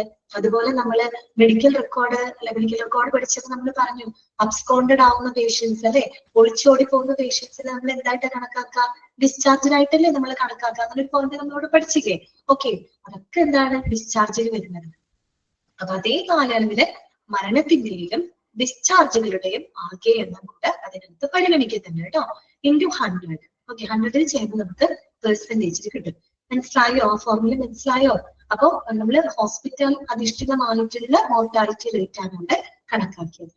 നോട്ട് ചെയ്യേണ്ട കാര്യം അവിടെ പറഞ്ഞിട്ടുണ്ട്. നമ്മൾ പറഞ്ഞതാണ് ഓൾ ദ ഡെത്ത് എന്നാണ് പറഞ്ഞത്. That means that include death in emergency and ICU ട്ടോ. അതായത് എമർജൻസിയിലും ICUയിലൊക്കെ മരണപ്പെടുന്ന എല്ലാ തരത്തിലുള്ള മരണങ്ങളും കേട്ടോ, എല്ലാ തരത്തിലും ഹോസ്പിറ്റലിൽ എവിടെ വേണമെങ്കിലും ആയിക്കോട്ടെ, അവിടെ വെച്ച് നടക്കുന്ന എല്ലാ തരത്തിലുള്ള മരണവും അവിടെ കണക്കാക്കുന്നുണ്ട് കേട്ടോ. ദാറ്റ് മസ്റ്റ് ബി കൗണ്ടഡ്, അത് കണക്കാക്കണം. ഇൻ ഡിനോമിനേറ്റർ, താഴെ പറഞ്ഞ ഡിനോമിനേറ്ററിനകത്ത് all type of discharges must be taken into account. എല്ലാ തരത്തിലുമുള്ള ഡിസ്ചാർജുകളും പരിഗണിക്കണം. ഞാൻ പറഞ്ഞല്ലോ, എല്ലാ തരത്തിലുള്ള ഡിസ്ചാർജ് മരണം ഒരു ഡിസ്ചാർജ് ആണ് അല്ലെ? അതുപോലെ ലിവിങ് അഗേൻസ്റ്റ് മെഡിക്കൽ അഡ്വൈസ് അതും ഡിസ്ചാർജ് ആയിട്ടാണ് കണക്കാക്കുന്നത്. അബ്സ്കോണ്ട് ചെയ്ത് പോകുന്ന ഒളിച്ചോടി പോകുന്ന പേഷ്യൻസ് അവർ ഡിസ്ചാർജ് ആയിട്ടാണ് കണക്കാക്കുന്നത്. ഇനി ഹോസ്പിറ്റലിൽ നിന്ന് ഡിസ്ചാർജ് ചെയ്ത് വീട്ടിലെത്തിയിട്ട് മരണപ്പെടുന്ന ആളുകൾ ഉണ്ടായിരിക്കും. പിന്നെയുണ്ട് ഈ പറയുന്ന ഹോസ്പിറ്റലിൽ ചിലപ്പോൾ രോഗിയെ ചികിത്സയ്ക്ക് കൊണ്ടുവരുമ്പോൾ അവിടെ വേണ്ടത്ര പരിചരണം അല്ലെങ്കിൽ ഒരു ബെറ്റർ ട്രീറ്റ്മെന്റിന് വേണ്ടിയിട്ട് ഹോസ്പിറ്റലിൽ ഡിസ്ചാർജ് ചെയ്ത് കുറച്ചും കൂടെ എന്താ പറയുക ബെറ്റർ ട്രീറ്റ്മെന്റ് കിട്ടുന്ന വേറെ ഏതെങ്കിലും ഹോസ്പിറ്റലിലേക്ക് ഡിസ്ചാർജ് ചെയ്ത് വിടാറുണ്ട് അല്ലെ? അതൊക്കെ അങ്ങനെ എല്ലാ തരത്തിലുള്ള ഡിസ്ചാർജുകളും അവിടെ എന്ത് ചെയ്യുന്നുണ്ട്? പരിഗണിക്കുന്നുണ്ട്. മനസ്സിലായല്ലോ? ക്ലിയർ ആണല്ലോ? ഓക്കെ, ക്ലിയർ അല്ലേ? ഓക്കെ അല്ലേ? മനസ്സിലാകാനൊന്നുമില്ലല്ലോ? രണ്ടാമത്തേതാണ് നെറ്റ് മോർട്ടാലിറ്റി റേറ്റ് കേട്ടോ. നെറ്റ് മോർട്ടാലിറ്റി റേറ്റ് എന്താണ്? നെറ്റ് മോർട്ടാലിറ്റി റേറ്റ് നമ്മൾ നോക്കാം. Total number of death that occurred after 48 hours of admission of the patient divided by total number of death and discharge during that period into 100. എന്താണ് net mortality rate എന്ന് പറഞ്ഞാല്? Total number of death that occurred after 48 hours of admission of the patient. അതായത് രോഗിയെ പ്രവേശിപ്പിച്ചിട്ട് 48 മണിക്കൂറിന് ശേഷം സംഭവിക്കുന്ന മരണങ്ങളുടെ ആകെ എണ്ണം ഡിവൈഡഡ് ബൈ എന്താണ്? അതെ പെർ ഡേ 48 hours ആണ് കേട്ടോ പറയുന്നത്. Okay, total number of death divided by total number of death and discharge during that period. അതേ കാലയളവിലുള്ള മരണങ്ങളുടെയും ഡിസ്ചാർജുകളുടെയും ആകെ എണ്ണം. ഈ സെയിം ഡിനോമിനേറ്റർ തന്നെയാണ് എവിടെ വന്നത്? ഗ്രോസ് മോർട്ടാലിറ്റി റേറ്റിനകത്ത് വന്നത്. ഡിനോമിനേറ്റർ സെയിം ആണ് കേട്ടോ. Total number of death and discharge during that period into 100 കേട്ടോ. മനസ്സിലായോ? അതാണ് നെറ്റ് മോർട്ടാലിറ്റി റേറ്റ്. ഇവിടെ നോട്ട് ചെയ്യേണ്ട ഒരു കാര്യം പറയുന്നുണ്ട്, death occurring within 48 hours of discharge must also be reckoned in numerator. ഇവിടെ പറഞ്ഞത് എന്തായിരുന്നു? 48 hours of admission of the patient എന്നാണ്. രോഗിയെ പ്രവേശിപ്പിച്ചിട്ട് 48 മണിക്കൂറിന് ശേഷം മരണപ്പെടുന്ന ആളുകളുടെ എണ്ണം അല്ലെ? ആ എണ്ണമാണ്. അതോടൊപ്പം തന്നെ ഇതും കൂടെ പരിഗണിക്കണം എന്നാണ് ഇവിടെ പറഞ്ഞത്. Death occurring within 48 hours of discharge. അതോടൊപ്പം തന്നെ എന്താണ്? ഡിസ്ചാർജ് ചെയ്ത് 48 മണിക്കൂറിനുള്ളിൽ സംഭവിക്കുന്ന മരണങ്ങളും എന്ത് ചെയ്തിരിക്കണം? Also be reckoned in numerator. Reckoned എന്ന് പറഞ്ഞൊരു വാക്കുണ്ട് കേട്ടോ. റെക്കൻഡ് എന്ന് വെച്ചാൽ വേറൊന്നുമല്ല, കണക്കാക്കുക കേട്ടോ. കണക്കാക്കുക എന്നുള്ള അർത്ഥമാണ് കേട്ടോ. റെക്കൻഡ് കേട്ടോ, റെക്കൻഡ് കണക്കാക്കുക എന്നുള്ള അർത്ഥമാണ്. അതും കൂടെ നമ്മൾ എന്ത് ചെയ്യണം? ന്യൂമറേറ്ററിൽ പരിഗണിക്കണം. ന്യൂമറേറ്ററിൽ എഴുതി പറഞ്ഞ എന്താണ്? രോഗിയെ പ്രവേശിപ്പിച്ച അഡ്മിഷന് ശേഷം 48 മണിക്കൂറിനുള്ളിൽ സംഭവിക്കുന്ന മരണങ്ങളെ പോലെ തന്നെ എന്തും കൂടെ പരിഗണിക്കണം?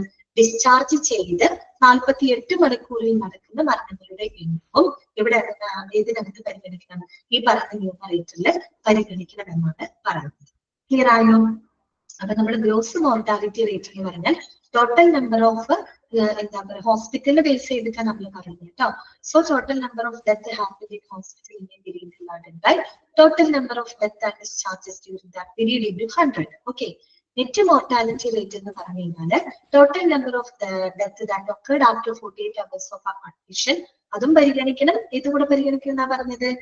Death occurring within 48 hours of discharge, ഇതും കൂടെ പരിഗണിക്കണം കേട്ടോ. ഡിവൈഡഡ് ബൈ ഡിനോമിനേറ്റർ സെയിം ആണ്, total number of death and discharge during that period. അതേ കാലയളവിൽ തന്നെയുള്ള മരണങ്ങളുടെയും ഡിസ്ചാർജുകളുടെയും. അപ്പൊ ഈ ഫോർമുല വളരെ ഇമ്പോർട്ടന്റ് ആണ്.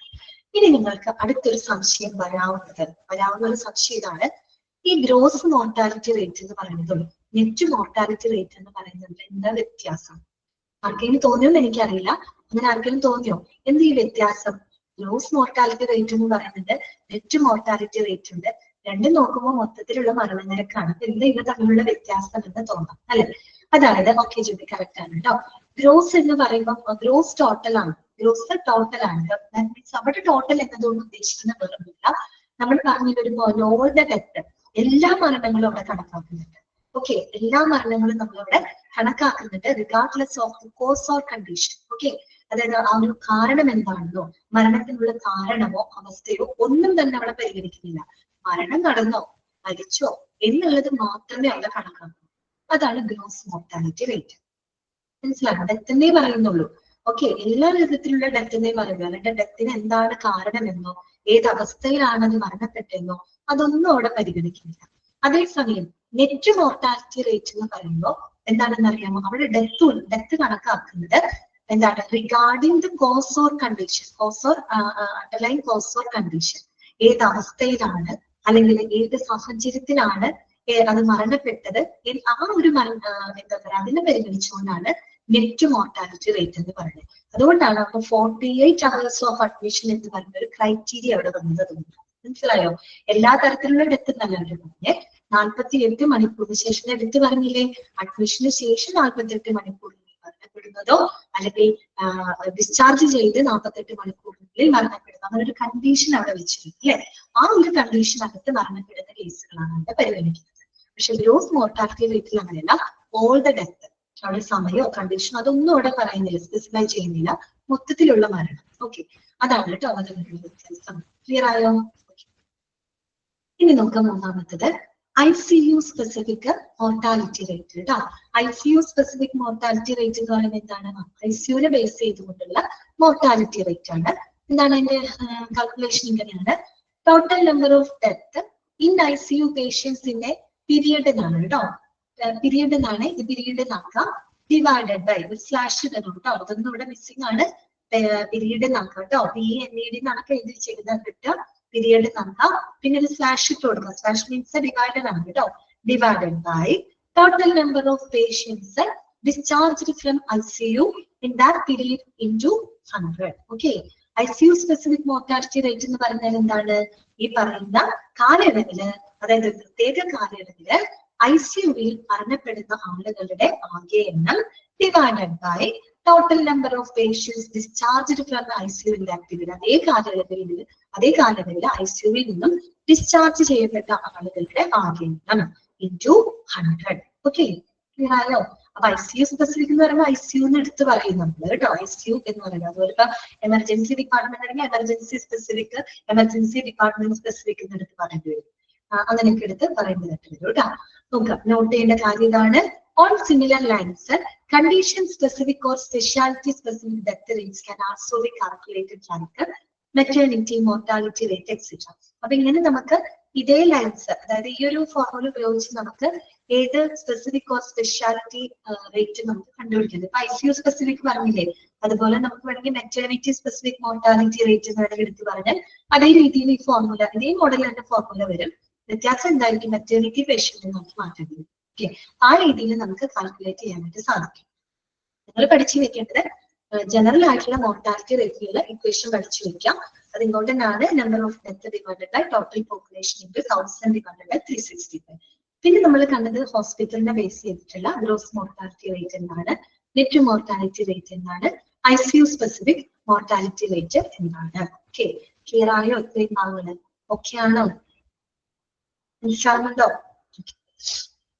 അടുത്തതും കൂടെ നമുക്ക് ജസ്റ്റ് ഒന്ന് പറയാം കേട്ടോ. ഇൻഫന്റ് മോർട്ടാലിറ്റി റേറ്റ് കേട്ടോ, അതായത് ശിശു മരണ നിരക്ക്. ഇൻഫന്റ് മോർട്ടാലിറ്റി റേറ്റ് നേരത്തെ ഞാൻ പറഞ്ഞു ഇതിന്റെ ഡെഫിനിഷൻ എന്തായിരുന്നു? ആകെ ജനനങ്ങളിൽ അതും നമ്മൾ ഒരു പെർട്ടിക്കുലർ പോപ്പുലേഷൻ വെച്ചിട്ടാ പറയുന്നത് കേട്ടോ. ആകെ ജനനങ്ങളില് 1 വയസ്സിന് താഴെ, 1 വർഷം പോലും എത്താതെ മരണപ്പെടുന്ന കുഞ്ഞുങ്ങൾ കേട്ടോ, 1 വയസ്സിന് താഴെ മരണപ്പെടുന്ന ശിശുക്കളുടെ എണ്ണമാണ് ശിശു മരണ നിരക്ക് എന്ന് പറയുന്നത് കേട്ടോ. Infant mortality rate. ഓക്കെ, അപ്പൊ നമുക്ക് നോക്കാം. Infant mortality rate is the number of resident new borns in a prescribed geographic area. അതായത് അത് കൺട്രി ആവാം, സ്റ്റേറ്റ് ആവാം കേട്ടോ.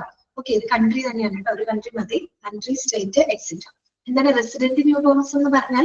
ആ ഒരു പെർട്ടിക്കുലർ ജോഗ്രഫിക്കൽ ഏരിയയിൽ റെസിഡന്റ് ആയിട്ട് ഉള്ള, അവിടെ ജനിക്കുന്ന കുഞ്ഞുങ്ങൾ കേട്ടോ. അതുകൊണ്ടാണ് റെസിഡന്റ് എന്ന് എടുത്ത് പറയാൻ കാരണം. ഒരു പെർട്ടിക്കുലർ ജോഗ്രഫി, ഇപ്പൊ കേരളത്തിലാവാം, ചിലപ്പോൾ തമിഴ്നാട്ടിലാവാം, എന്തായാലും ഒരു പെർട്ടിക്കുലർ ഒരു ജോഗ്രഫിക്കൽ ഏരിയയിൽ ജനിക്കുന്ന കുഞ്ഞുങ്ങൾ കേട്ടോ. അതാണ് റെസിഡന്റ് ന്യൂ ബോൺസ് എന്ന് എടുത്ത് പറയുന്നത്. ഡൈയിങ്, ഈ ഡി ക്യാപിറ്റൽ വേണ്ട കേട്ടോ, ക്യാപിറ്റൽ വേണ്ട അവിടെ, അത് ഒരുമിച്ചാണ്.